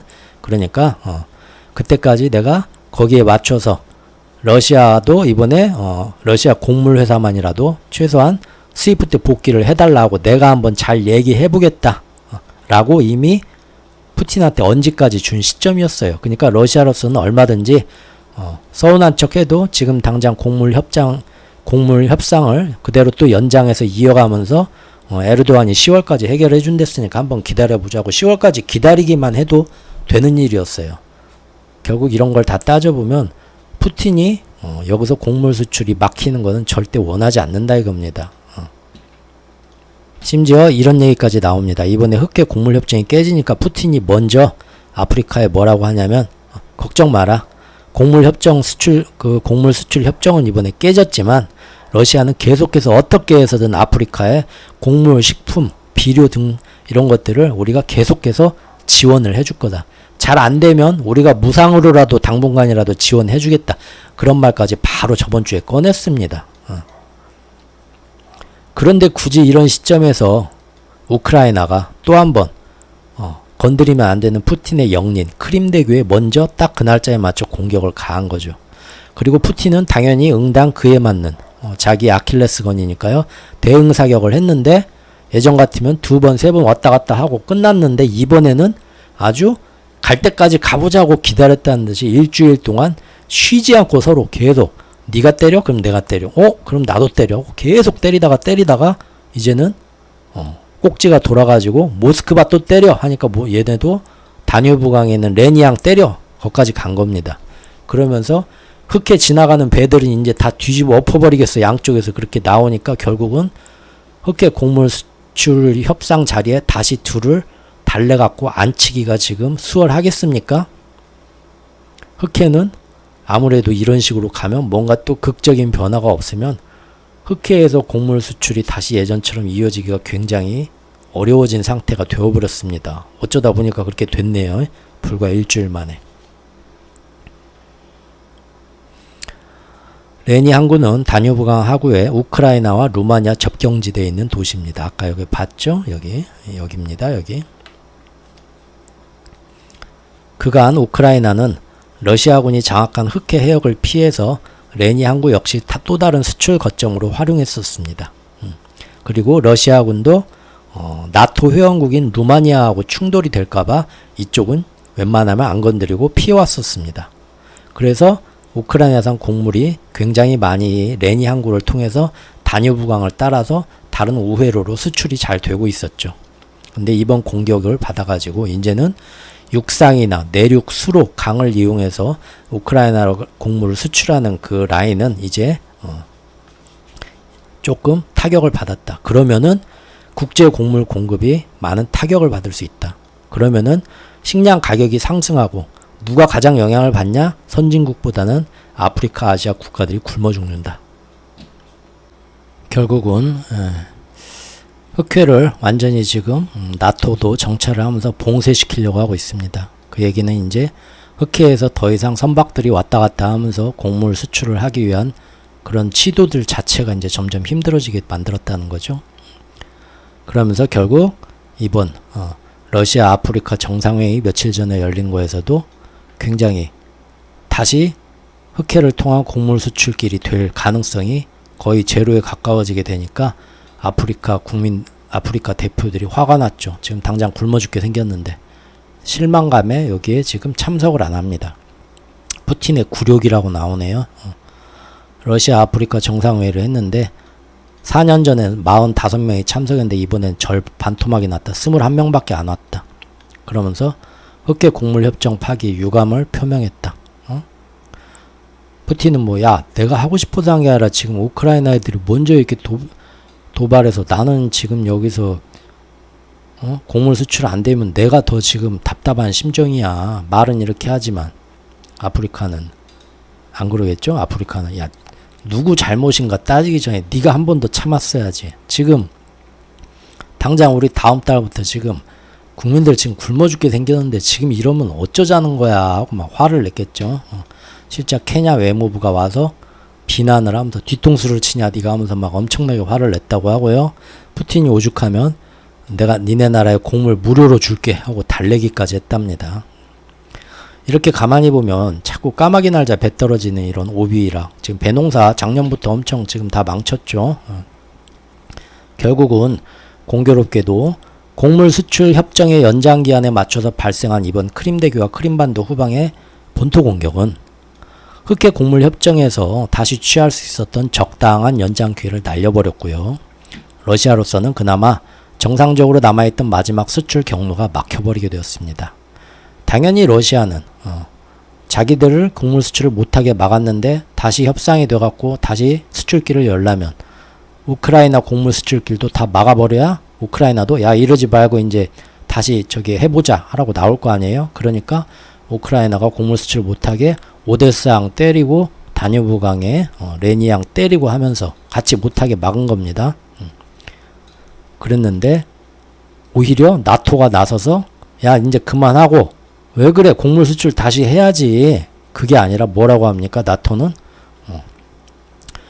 우크라이나 곡물 수출의 40% 정도를 담당하는 흑해 라인을 거기 뭐 안 된다고 하면 우리가 다 도와줄 테니까 우리나라 회원국들 다 이 나라 저 나라 통해 가지고 모두 육로로 다 돌려 발트해로 뽑아 가지고 저 북쪽에 있는 발트해까지 저기 철도나 뭐 그런 걸로 해가지고 다 옮겨가지고 거기서 수출할 수 있게 해줄게. 흑해는 아예 못 쓰게 만들겠다는 겁니다. 그러면은 러시아가 깝깝해지죠. 그러니까 러시아가 그렇게 나온다 이거지. 그럼 흑해로 지금 나오는 저기 뭐 돌아다니는 선박들 상선들 우리가 여차하면은 다 납포해버리겠다. 그런 식으로 나오는 겁니다. 마치 저기 호르무즈 해협에서 이란의 저기 그 원유 수출을 제재를 하니까 이란이 괜히 이 핑계 저 핑계 대면서 거기로 가는 상선들을 군사적으로 좀 문제 있는 스파이선 같은데 핑계 대면서 납포를 하는 거죠. 자꾸 다른 나라들을 이렇게 압박을 해가지고 다른 나라들이 미국한테 가서 괜히 이란 제재한다고 하면서 괜히 이거저거 우리가 피해보는 게 많은 게 적당히 좀 제재합시다 하고 말하게 하려고 괜히 그런 데몬스트레이션 하는 거잖아요. 러시아도 똑같이 지금 그런 식으로 가는 거죠. 그러니까 나토가 오히려 이를 해결해 주는 게 아니라 초계기하고 드론을 띄우면서 자기들도 더 아예 흑해 쪽은 못 쓰고 러시아 곡물들이 다른 나라로 잘 수출이 못 되게 아예 막아버린다는 겁니다. 러시아 제재도 좋지만 빈곤국들은 인도적인 차원에서 먹고 살 수 있게 하자고 지금 열어놨던 길인데 그걸 아예 지금 잘 됐다는 듯이 기다렸다는 듯이 막아버리고 있는 거죠. 푸틴은 러시아 곡물에 많은 영향을 받으면서 자신의 영향권 아래에 있던 아프리카 국가들에게 어떻게 해서든 러시아 곡물이 다시 제대로 수출할 수 있도록 대안을 마련하겠다고 지금 말은 하고 있습니다. 어떻게 될지 봐야겠죠. 하지만 당장은 이번 러시아 아프리카 정상회의에서도 볼 수 있듯이 당장의 식량난과 곡물 인플레이션이 무척이나 아쉬운 아프리카 국가들이 아주 실망이 큰 것을 알 수 있습니다. 결국 이로써 흑해 곡물 수출 합의는 그간 약 1년 동안 잘 유지되면서 아프리카, 중동, 남아시아 등지에서 식량 인플레이션과 빈곤국들의 식량난을 어느 정도 막아주는 역할을 해왔었지만 이번에 우크라이나 특수부대가 딱 흑해 곡물 협정 연장 회담일에 맞춰갖고 크림반도에서 작전을 펼치면서 다시 또 당분간은 뚜렷한 대안 없이 정상적인 곡물 수출길을 힘들게 막아놔 버렸습니다. 이로써 결과적으로 다시 또 식량 인플레이션, 즉 에그플레이션이 고개를 들기 시작했고요. 러시아와 우크라이나 대립은 이제 흑해와 루마니아가 아니라 러시아와 우크라이나 대립이 아니라 흑해와 루마니아 또 폴란드 국경 근처에서도 요새 뭐 좀 깔딱깔딱 하고 있죠. 이런 식으로 러시아와 나토 연합 전체의 대립 양상으로 지금 확산되고 있습니다.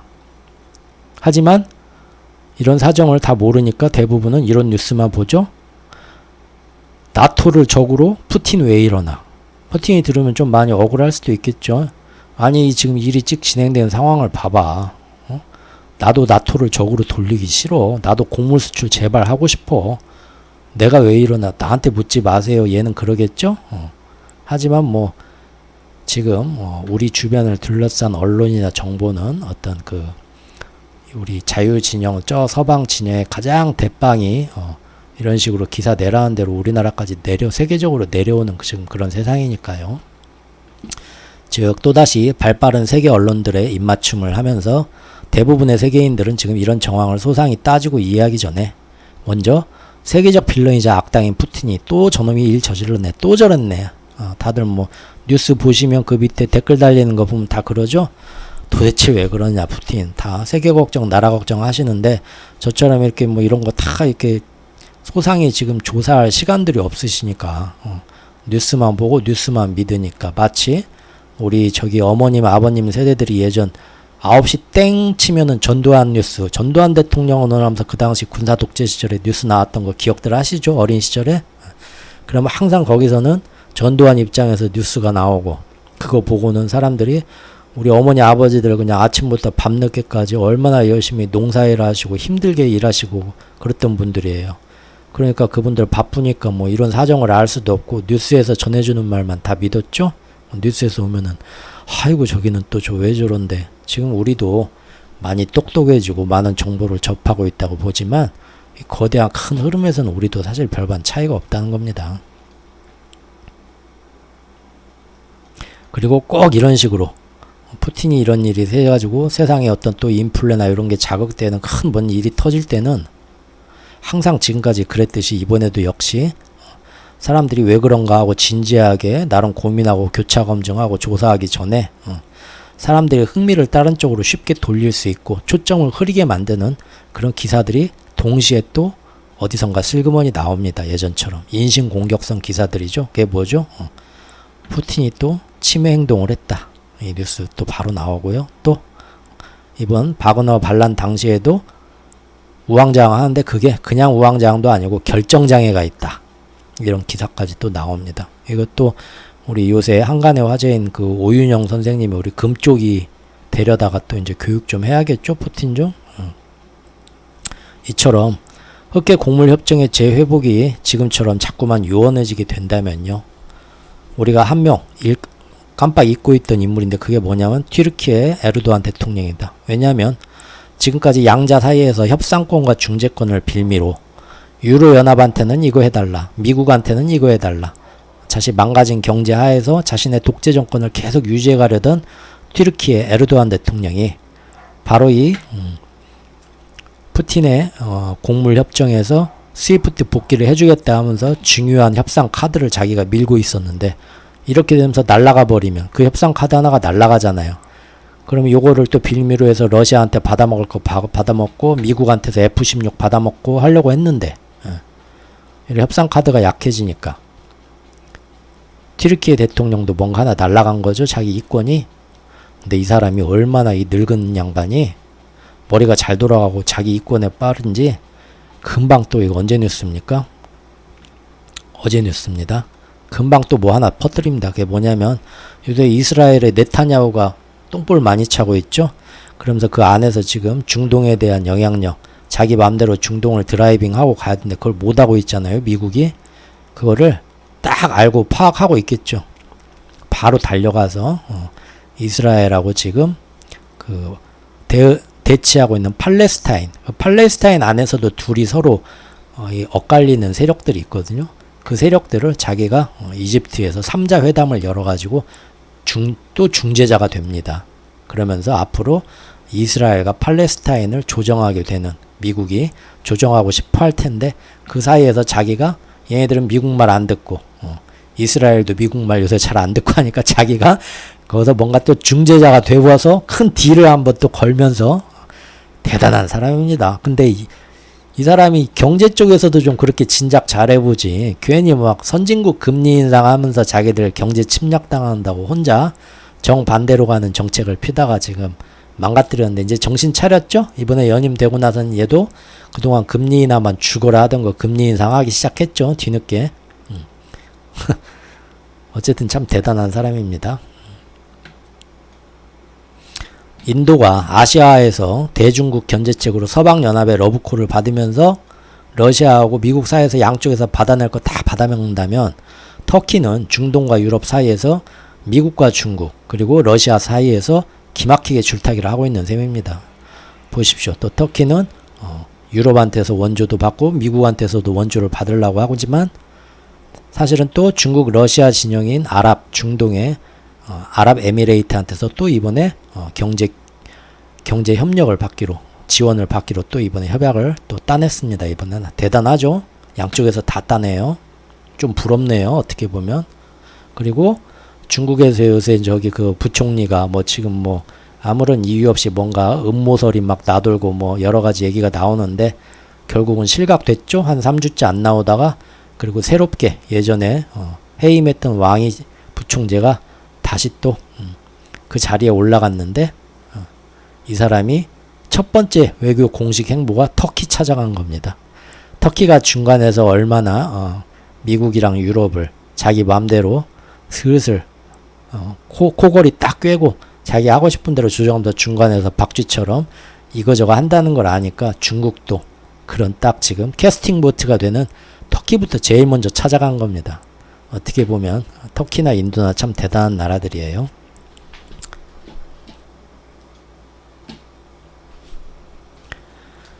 자, 6월까지는 작년과 비교되는 기저효과, 즉 에너지와 식량 가격이 극적으로 내려온 것과 1년이 넘는 고금리와 긴축 정책으로 소비자 물가가 팍팍 잡혀온 점.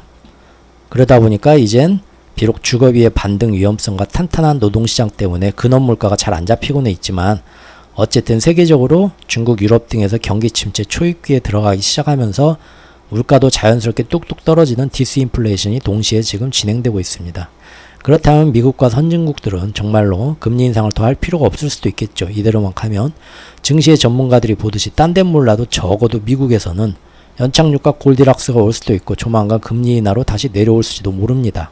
하지만 미국이 기축통화 패권을 놓치고 싶지 않은 세력이 있다면, 그리고 지금 그것이 제가 보는 것처럼 몇 년 동안 똑같이 그 움직임이 진행되고 있다면 이렇게 인플레이션이 뚝뚝 떨어지는 움직임은 달갑지가 않을 겁니다. 왜냐하면 이대로 인플레이션이 떨어지고 다시 세계 경제가 돌아오고 유럽이나 중국 같은 나라들이 다시 예전의 경제로 회복을 하게 되면 지금의 위기를 더 몰아붙여서 경쟁국들, 기축통화, 차기 기축통화 후보국들을 철저하게 싹을 잘라놓아야 되는데 그게 안 되기 때문이죠. 결국 미국은 금년 상반기에 여러 가지 난항에 부딪히면서 사실 3월부터 했어야 되는 우크라이나 총공세도 6월로 석 달이 늦어지고 유럽의 어떤 그 반항하는 무리들도 챙기고 그 다음에 우크라이나전 세팅도 다시 완벽하게 작년과는 다르게 질적 양적으로 더 큰 위기 상황을 만들어내는데 그게 좀 늦춰지긴 했지만 결국은 상반기 6월까지 해서 끝마쳤죠. 상반기 결산에서 제가 말씀드렸죠. 그렇다면 이제는 세팅이 끝났으니까 이제 그것이 시동이 걸려서 기계가 작동을 하면서 뭔가 지금부터 일을 해서 결과를 내놔야 될 거 아닙니까?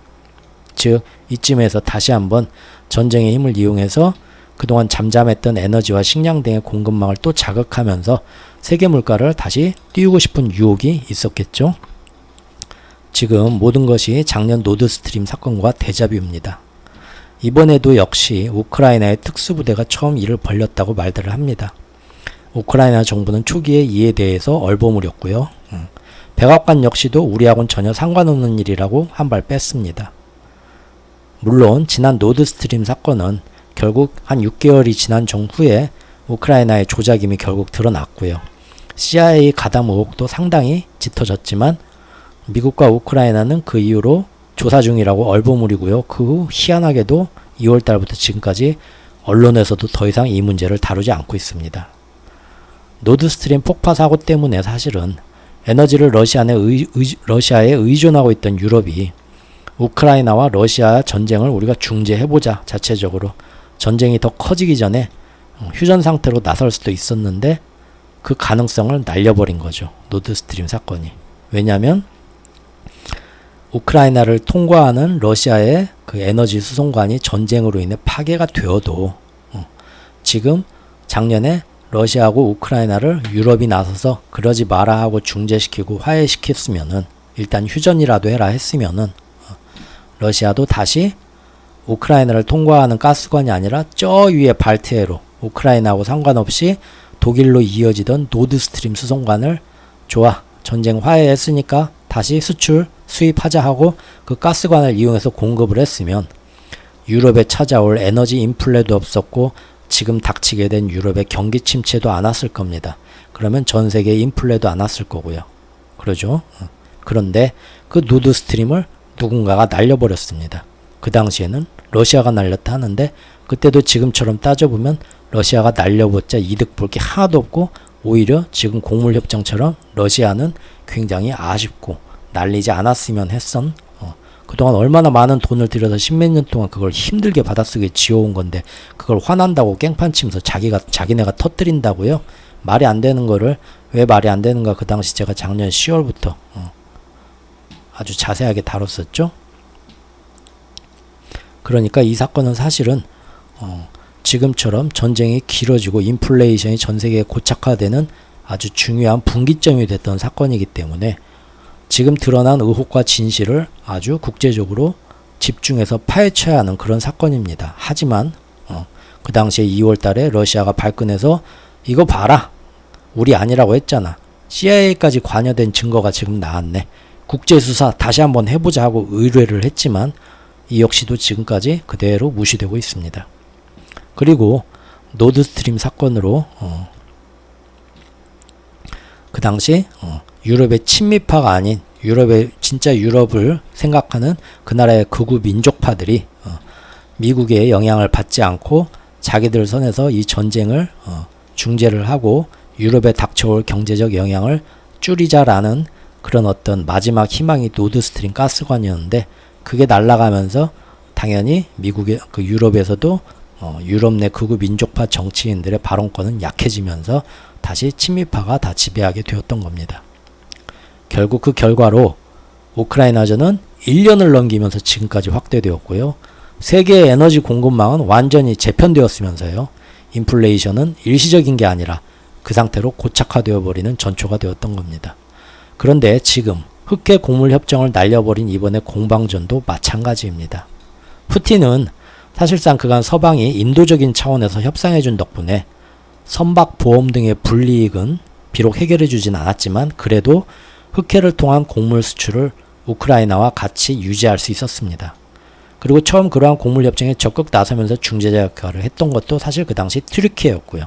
다행히 중동과 아프리카, 남아시아의 식량에 민감한 빈공국들이 그나마 그 덕분에 살 길이 튀었던 게 사실입니다. 그리고 세계적인 인플레이션은 많은 비중을 차지했던 곡물가가 그 후 서서히 안정되어서 전세계 디플레이션에 1년 동안 많은 역할을 했고요. 그리고 이제 튀르키예가 마침내 스웨덴의 나토 가입에 대해서 승낙을 하게 되면서 유럽과 미국으로부터는 어느 정도 그 대가를 약속받게 되었고요. 또한 서운해하는 러시아한테 튀르키예가 이번에도 자신들이 또 작년에 그랬던 것처럼 중재자가 되어서 예전처럼 흑해 곡물 수출에서 좀 더 러시아가 좋아하는 그런 조건으로 수출할 수 있도록 힘써보겠다 얘기를 했고요. 실제로 푸틴도 이에 동의해가지고 에르도안 대통령은 러시아가 걱정 마라. 이번에도 순순히 7월 17일 곡물 수출 협상에 연장하는데 합의할 거다. 공식석상에서 이미 그 전에 자신있게 발표까지 한 상태였습니다. 그리고 그 조건으로 자신이 러시아 곡물회사의 스위프트 복귀를 UN 측에다가 정식으로 요구했음도 밝혔었고요. 이런 뉴스 나온 건 아시나요? 사실은 바로 얼마 전 영상, 요 영상 마침내 지구를 반으로 갈라버린 미국 여기에서 제가 소개를 했었거든요. 네, 그때 소개한 기사에서도 여기 보면은 푸틴이 흑해 곡물 협정에 연장 합의하기로 했다. 걱정 마라. 우리는 8월에 7월 17일보다 더 연장될 수 있을 거다. 자기가 이미 푸틴하고 얘기해놨다. 그러면서 또 동시에 푸틴이 원하는 대로 우리 안토니오 구테우스 유엔 사무총장에게 자기가 편지까지 써놨다. 이미 뭐라고? 러시아 농업은행만은 전세계 인도적 차원에서 곡물이 잘 수출될 수 있도록 스위프트에 재가입하는 거를 너희 유엔에서도 좀 힘써봐라 하고 촉구했다. 그래서 이를 위해서는 자기가 스위프트 재가입을 자기가 신경 써줄 테니까 푸틴도 여기서 괜히 앙탈 부리지 말고 곡물 수출을 계속 연장하는데 러시아도 합의해라. 자기가 얘기했고 푸틴도 그러겠다고 했다. 그러니까 제대로 곡물 수출이 연장될 거다 하고 이미 7월 17일 이전에 이미 공식 석상에서 발표한 기사입니다. 그러니까 사실 이번 곡물 협정은 푸틴도 그대로 이어갈 마음이 있었고 원래 그렇게 됐어야 되는 거예요. 그런데 갑자기 우크라이나가 딱 날짜 맞춰 치고 나와서 일주일 동안 푸틴을 계속 공격하고 푸틴도 맞대응하고 하다가 결국은 모스크바까지 도발했고요. 그러니까 푸틴도 오데사항이 아니라 이번에는 다뉴브강의 레니안까지 공격했고요. 이로써 이제 흑해 곡물 협정은 다시 이어지는 게 아니라 아예 다시 복귀하기가 정말 힘들 정도로 무위로 돌려졌습니다. 또 우크라이나는 다시 우리가 흑해에서 어떻게든 곡물 다시 우리도 먹고 살아야 되니까 우리도 해보자. 협상해보자가 아니라 아예 나토가 야 흑해 하지마. 그 새끼들 그렇게 나오면 뭐시죠. 봐줄 거 없어. 대신 전부 다 육로를 통해서 지금 우리가 수출하도록 우리 나토가 신경 써줄게 하는 거잖아요. 육로로 하면은 훨씬 더 많은 운송비가 덜고 훨씬 더 수출이 많이 예전만큼 수월하진 않겠죠. 결국 이런 식이면 그동안 세계로 특히 빈공국으로 수출되던 러시아 곡물은 당장 예전보다 수출과 유통이 힘들어지면서 많은 사람들이 지금 닥친 이상기후와 함께 좀 더 많은 식량난과 기아에 허덕이게 되겠죠. 아이들 보십시오. 그런 생각 하지 않습니까? 여러분들 음식 같은 걸 시켜서 배불러서 남아서 음식 버리는 경우 많죠? 미국 같은 경우는 뭐 거의 옛날부터 60년대 때부터 보면은 걔네들 지금까지도 음식물 분리수거 안 하잖아요. 최근에 이제 어디선가 겨우 하기 시작하자고 뭐 음식 나오면 그대로 쟁반째 갖다 그대로 버리죠. 먹기 싫으면 관도하고 그러죠. 야,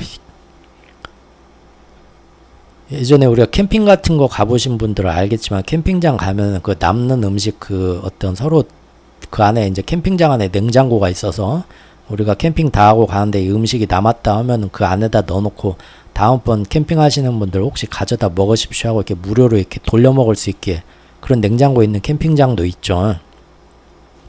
여러분 그런 생각은 해보셨나요? 잘 먹고 잘 사는 나라들에서 물론 그 안에서 이제 먹고 살기 힘든 국민들도 도와줘야겠지만 서로가 어차피 그 나라들 어느 정도 잘 먹고 사는데 각자 조금씩 그 남는 음식이나 남는 돈들 십시일반 지원해가지고 그렇게 맘만 먹으면 이 아프리카 같은 나라에 뭐 우리가 뭐 개인적으로 지원하는 거 말고요. 선교 뭐 그런 거 통해서 하는 거 말고요. 나라들이 직접 나서서 그렇게 맨날 남는 음식 버리는 양이 어마어마한 나라들이 신경 써서 좀만 같이 한 마음으로 모이면 지구의 이 빈곤과 이 못 먹어서 굶어 죽는 애들은 금방 해결될 수 있지 않나요? 실제 그 플러스 마이너스 총량으로 보면은요. 일주일 안에 해결될 수 있습니다. 근데 왜 못하죠? 그 안에 정치가 얽혀 있어요. 저 나라에 대해서 저 정권에 대해서 반박하면서 싸우면서 경제 제재하면서 이런 것들이 서로 복잡하게 얽혀 있어서 그 나라까지 그걸 갖다가 주는 게 너무 힘들어요. 맞죠? 정치 논리가 껴가지고 사실 우리가 맘만 먹으면 굶어 죽는 애들 살리는 거는 국제사회에서 모여서 하자 하고 딱 밀어붙이면요. 그리 어렵지 않습니다, 지금. 근데 그 안에 정치 논리가 껴 있어가지고 서로 그 정치 논리는 뭡니까? 어디서 누가 굶어 죽는다 해도 나는 지금 저놈한테는 저 꼴을 못 보여주겠다. 내가 더 많은 걸 차지해야겠다. 그 논리인 거예요. 아주 그냥 엄마 아빠가 부부싸움 진하게 해갖고 애들 지금 와가지고 배고픈데 아무도 밥을 안 차려주는 거예요. 그래서 엄마 밥 좀 차려줘. 그러면은 네 아빠한테가 차려달라고 하는 거고 아빠한테 가면은 네 엄마한테가 돈 달라고 사 먹든지 그런 거죠. 중간에서 아이들만 굶어 죽는 거죠. 자, 그리고 그 이면에서는 이런 굶어 죽는 거 있지만 또 다른 결과로 계속해서 그동안 곡물 수출길에 있어서 러시아와 우크라이나의 중재자로서 유럽하고 미국에 대해서 잘난 체 하면서 자기가 원하는 이석을 꼬박꼬박 받아내려 하던 튀르키예 대통령의 입지가 이번 기회에 약해져 버렸고요. 그렇죠? 그동안 너무 깝쳐갖고 눈에 거슬렸겠죠. 튀르키예가 지금이 뭐 오스만 시대도 아니고 어디서 하도 그냥 1년 동안 그냥 나토 가입 나토를 똘똘 미국 밑에서 뭉치게 해가지고 한 마음으로 움직여 하는데 그거 튀르키예 때문에 1년 동안 지금 속 썩었죠. 화가 났겠죠. 또 1년 동안 그동안 잠잠해졌던 곡물과 비료 등의 공급이 자극받으면서 세계적으로 지금 식량발 인플레이션이 자극받으려 하고 있습니다. 그리고 역시나 노드스트림 때도 그랬지만 지금처럼 곡물 수출길이 막혀버리면 그 누구보다 힘든 사람 누구다? 사실은 푸틴인 겁니다. 푸틴은 사실상 이렇게 되기를 가장 원하지 않는 사람 중에 한 명이었다는 겁니다. 노드스트림 사건에 대해서는 예전에 제가 작년 10월 1일에 이것이 왜 지금 사람들이 아는 것처럼 러시아가 폭파한 게 아니라 그럴 가능성은 굉장히 적다. 이게 어떤 의미를 갖고 있나 그 당시 지도까지 하면서 제가 인플레이션을 고착을 해서 기축통화 패권을 이어가는 세력이 가장 좋아하고 걔네들이 가장 이득을 보는 일이다라고 블로그 글에 소개를 했었고 그리고 금년 2월에 마침 그 탐사 보도를 하면서 영국의 유명한 기자분이 이 일을 까발린 것처럼 이거 봐라 하고 제가 그때 이제 유튜브 처음 진출해서 영상까지 만들었었죠, 이 당시에. 노드스트림 폭파에 대해서. 노드스트림 당시에도 자존심 때문에 그런 멍청한 자해짓을 푸틴 스스로 했다고 보기에는 어려웠던 것처럼 지금 이번 곡물 협정이 막힌 것도요. 사실은 우리가 차분히 생각하고 논리적으로 따지면 이 많은 사람들을 힘들게 만들고 굶게 만드는 이 사건이 과연 누구한테 더 이익이고 누가 더 반길 만한 상황인가를 사실은 우리가 어렵지 않게 판별할 수 있을 겁니다. 하지만 다들 그럴 시간들이 없고요. 또 무엇보다도 우리가 그럴 시간이 없으니까 언론들이 제 역할을 하면서 정확히 사실을 우리한테 전달을 해줘야 되는데 언론들이 일제히 그런 복잡한 사정은 절대 다루지 않죠. 무엇보다도요. 21세기 들어와서 가장 지금 문제가 뭐냐면요. 최근 한 10년, 15년 사이에 이미 많은 사람들이 스마트폰이 발명되면서 우리는 지금 제가 볼 때는 이번 문명이 지금 극단으로 사양길로 치닫고 있습니다. 무슨 얘기냐면 스마트폰이 발명되면서 사람들이 생각을 안 해요. 진짜 더 바보가 됐습니다. TV 발명됐을 때보다 더 바보가 됐어요. 그리고 빅테크의 SNS가 세상을 지배하면서 우리는 항상 하루 종일 특히 젊은 사람일수록 SNS만 보고 저같이 나이 든 사람도 하루 종일 유튜브만 보고 삽니다. 그러면 이렇게 빅테크가 그 SNS는 다 빅테크 몇 개 회사가 지금 다 지배하고 있죠. 이 세상을 그래서 지금 테슬라도 어떻게든 그래서 트위터 먹고 싶었던 거 아닙니까? 자기가 여론을 완전 자기 마음대로 휘두르고 싶어서 이 빅테크의 SNS가 세상을 지배한 이후로는 사람들이 언제부턴가 더 이상 예전처럼 이 작은 것도 생각하려고 안 합니다. 멍하니 있고 몰라? 무조건 검색부터 누릅니다. 생각을 안 하려고 해요. 지금 최근 10년 동안 이렇게 인류 역사상 사람들이 생각을 하기를 포기한 적이 제가 지금 살아오면서 보면은 제 인생에서는 이런 최고로 지금 심한 때인 것 같습니다. 그죠? 검색에서 나오는 정보를 비판하거나 평가하거나 교차 검증하거나 그 이전에 먼저 생각하는 건 그런 뇌활동은 아무것도 없고 교차 검증의 노력은 아무것도 없고요. 주입식으로 이제 받아들이기만 합니다. 그러면서 역대로 사람들의 이성은 둔해져 버렸어요. 만약 그렇게 되면 정말로 AI가 충분히 우리를 다 대신할 수 있습니다. 지금 생성형 AI가 하는 게 뭡니까? 인간처럼 생각하고 가치 판단하고 하는 게 아니라 모두 검색에서 나올 수 있는 사실들을 지들은 더 빨리 많이 검색해가지고 그것들을 하나의 문장으로 만들어서 서론, 본론, 결론으로 내놓는 능력이잖아요. 그렇죠? 그러면 지금처럼 아무리 사람들이 아무 생각도 안 하고 주는 정보가 그게 이제 다라고 생각하고 그걸 그대로 머릿속에 넣고 얼마나 많은 정보를 갖고 이제 그게 자기가 생각해낸 열심히 고찰해낸 그런 결과인 것처럼 자기 스스로의 생각으로 주입을 해버리면 그러면 인간이 AI보다 지금 나온 챗 GPT보다 인간이 이점이 아무것도 없습니다. 우월한 점이 아무것도 없어요. 지금 오히려 예전보다 훨씬 많아진 SNS 정보의 홍수 속에서 좀 더 그것을 입맛대로 그들의 입맛대로 재단된 언론과 정부에 오히려 더 많이 노출되기 시작했고요. 최근 10년 동안. 결국은 그들이 세뇌하는 대로 더욱더 편향적이고 공격적이 되어가지고요. 사람들이 마치 자기가 열심히 고찰하고 공부해서 알아낸 정보처럼 사실은 누군가의 입맛대로 다 짜맞춰진 정보를 날마다 보면서 쭉 보면서 아유 푸틴이 또 결국 사람들을 다 저렇게 식량을 끊어갖고 다 굶어 죽는구나 여기까지만 알게 되는 거죠.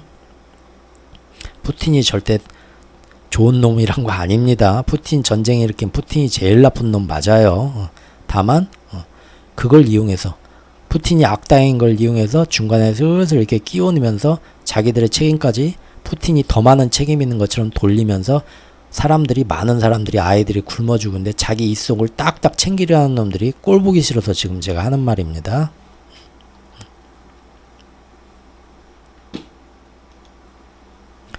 그러다 보니까 이렇게 주는 뉴스만 보고 이게 세상의 전부인 줄 알고 우리들이 계속 여기에 세뇌되게 되면은 그러면은 결국은 어떻게 됩니까? 뭐가 나쁜 놈이다. 저놈이 나쁜 놈이다. 저놈이 지금 세상을 망친다. 나라를 망친다 하면은 사람들이 더욱더 편향적이고 공격적이 됩니다. 그러면은 마치 과거에 모택동 시절에 중국에서 마오쩌둥 시대에 홍위병이라는 게 있었죠. 보십니까? 가장 선동되기 쉽고 세상 돌아가는 이런 원리나 이런 거를 경험이 가장 적은 어린 학생들입니다. 어린 학생들이 홍위병이 돼서 중국의 그 오래된 그 전통과 문화를 다 거의 뭐 분서 갱유 예전 진시황 시절에 하듯이 앞장서 가지고 많은 지식인들과 문화들을 다 이 나라는 내가 지킨다 하면서 나와가지고 지금 사람들도 그렇게 돼가고 있다는 겁니다. 맨날 보면은 유튜브 보면은 불과 십몇 년 전에 유튜브 생기기 전에 이 정도까지는 아니었죠. 지금은 뭐 아실 겁니다. 보면 어떻습니까? 정치뉴스 하나 나오면 그 밑에서 서로 반대 세력까지 어떻게 그냥 그 뉴스 나오자마자 나와가지고 몇백 개 댓글 가지고 지들끼리 싸우느라고 정신없죠? 다들 홍위병이 된 겁니다. 그 뒤에서 언론을 조종해서 우리를 이런 식으로 끌고 가는 게 누굽니까? 가장 큰 세력들이고요. 그렇게 지금 이 순간에도 조금만 신경 써서 생각해보면 알 수 있는 세계 기아와 식량난, 인플레의 문제를 경제자원의 불공평과 독점을 이용해서 세상을 지배하려는 거대 엘리트 세력들이 의도적으로 조성하는 게 아닌가 하고 우리가 의심하기보다는 오직 제정신이 아닌 미친 푸틴 탓으로만 돌리는 감정적인 뉴스들만 또 열심히 나오고 있고요. 우리는 어쩔 수 없이 먹고 사는데 바쁜데 우리 주변에 계속 나오는 정보들만 우리는 일단 볼 수밖에 없고 또 예전만큼 생각 안 하고 가만히 있어도 모든 걸 대신 해주고 그러니까 이제는 뭐 인공지능이 대신까지 해주려고 하니까 더 이상 생각하기를 포기하면서 예전보다 훨씬 더 쉽게 아무리 서울대 나온 똑똑한 양반도 그대로 말려 들어가고 있는 겁니다. 아유, 이 생명증을 막은 푸틴, 한국 경제도 비상사태 나옵니다. 한국 경제 비상사태 생기고 이제 앞으로 만약에 식량 인플레 때문에 더 힘들어지면 오히려 요거에 대해서 왜 우크라이나 특수부대가 그런 데를 공격하고 지금 다 잘 되려고 뻔히 있던 거를 곡물 수출 협정을 왜 이렇게 만들었을까 하고 우크라이나 특수부대와 그 뒤에 배후가 누구냐 따지기보다는 전부 다 우리나라 국민들도 푸틴 때문에 우리도 이렇게 힘들어졌네 하고 푸틴 욕만 하고 끝나겠죠. 금년도 물가가 작년보다 잘 잡혀가지고 지표가 드라마틱하게 떨어지면서 인플레가 안정되었습니다. 기축통화 패권을 이어가기 위해서 그러나 지정학적 갈등을 계속 확대 연장시켜 가려는 세력은 이것이 언제든 필요하다 싶으면 전쟁을 이용해서 곡물이나 에너지 원자재 가격을 다시 요동치게 만들어서 잠잠해지려는 인플레를 또다시 자극시킬 거다라는 예측은 사실은 이미 신년 초 연간 예측에서 제가 이미 언급을 했었죠. 금년 1월 2일에 썼던 대충 엿보는 검은 토끼의 움직임에서 제가 이때 소제목들이 있는데 2번 항목에서 에너지와 원자재 시장은 안정될 것인가? 국채금리는 어느 방향으로 튈 것인가? 여기에서 제가 얘기를 했었습니다. 그러면서 이 당시에 국채금리는 여러 가지 변수가 있으니까 3.5에서 4.0 사이를 계속 이랬다 저랬다 갈 거다 하는데 상반기 그렇게 됐죠. 그리고 여기 글 뭐 기억 안 나시는 분들은 또 읽어보십시오. 그리고 또 여기에서 에너지 원자재 가격 계속 안정되면서 인플레도 뚝뚝 떨어진다고 하겠지만 어느 순간에 전쟁을 이용해서 다시 한번 인플레 떨어지는 게 마음에 안 드는데 하면은 에너지 원자재 시장을 다시 한번 곡물 비료 시장을 자극해서 인플레를 자극하려는 그런 위험성을 항상 생각하고 있어야 된다 했는데 결국 지금 그 일이 일어나기 시작하는 것 같네요. 밀 가격이 5개월 만에 최고 급등했습니다. IMF가 또 이런 자리엔 IMF가 빠질 수 없죠. 수석 이코노미스트께서 나와가지고 앞으로 자기들이 계산기 두드려 보니까 곡물 가격이 10에서 15% 상승할 것 같다. 그 얘기를 합니다. 10에서 15% 상승하는 거는 뭐 몇 달 뒤에 반영되겠죠? 인플레 가격에. 그럼더 가장 큰 피해를 보는 건 가장 못 사는 나라들이라는 겁니다. 그리고 또 기후재앙에 의해서 인도에서 얼마 전에 쌀 수출 절반을 안 하겠다고 나섰죠? 인도에서. 이게 뭡니까? 미국에서 벌어진 초유의 쌀 사재기. 미국에서 쌀 사재기가 일어났대요. 최대 마트에서 4배 가격에 팔리고 있고. 미국 사람들 쌀 안 먹잖아요. 현지에서 쌀 사재기에 나선 고객은 대부분 인도계 미국인으로 알려졌다. 우리나라 사람들도 미국에서 쌀 먹을 텐데 지금 힘들겠네요. 유가가 3개월 만에 요새 최고 경신하고 있죠. 공급 부족과 여러 가지 원인이 있는데 이건 좀 더 지켜봐야 됩니다. 여러 가지 변수가 많기 때문에. 예. 그리고 폭염에 불붙은 미국의 휘발유 가격, 기후 때문에. 이건 슈퍼 콘덴고 현상의 역설인데 이건 나중에, 오늘 너무 시간이 길어져서요. 우리나라에서 또 건축자재 시멘트 값이 안 떨어지고 계속 또 오르고 있다. 이런 것도 영향을 받죠. 그러면 우리나라에서 지역 건설업계가 그나마 살아나려다 더 부도가 난다는 얘기겠죠. 우리나라까지 영향이 온다는 겁니다. 그리고 지금 인플레는 떨어지고 있지만 결국 이런 전쟁의 영향으로 에너지, 원자재, 곡물 가격이 다시 올라가게 될 수도 있고요. 또 뭡니까? 미국에서 부동산 가격 안정된다 했지만 항상 제가 동부하고 서부가 다르다, 집값이 우리나라 구조하고 틀리다, 여러 가지 이렇게 얘기를 하면서 집값이 지금 떨어지면서 주거비가 떨어지는 것이 6개월 뒤에 반영이 될 거다 하지만 이렇게 내려갔다가 다른 원인 때문에 다시 올라가면, 다시 올라가는 것 때문에 근원 인플레이션이 올라가는 것이 그 6개월 뒤에 또 반영이 되지 않겠냐. 그러니까 좋아하지 않고 연초에 다른 경제학자들이 얘기하는 것처럼 인플레이션, 이제 근원 인플레이션도 조만간 주거비가 떨어지면서 6개월 뒤에 뚝뚝 떨어질 거다 하는 거, 정말 그렇게 되나 보자. 올랐다 내렸다 할 거다. 그때도 제가 얼핏 말씀을 드렸는데요. 요새 보면 미국 집값이 결국은 또 상승하고 있죠. 그러면서 주거비, 렌트비가 또 올라가고 있습니다. 그러면 이것이 지금은 근원 물가에 큰 영향을 차지하는, 주거비가 떨어져도 6개월 뒤엔 다시 올라가겠죠. 크게 제가 우려했던 것들은 6개월 뒤, 1년 뒤에 거의 혹은 분기별로 제법 잘 맞아 들어가죠.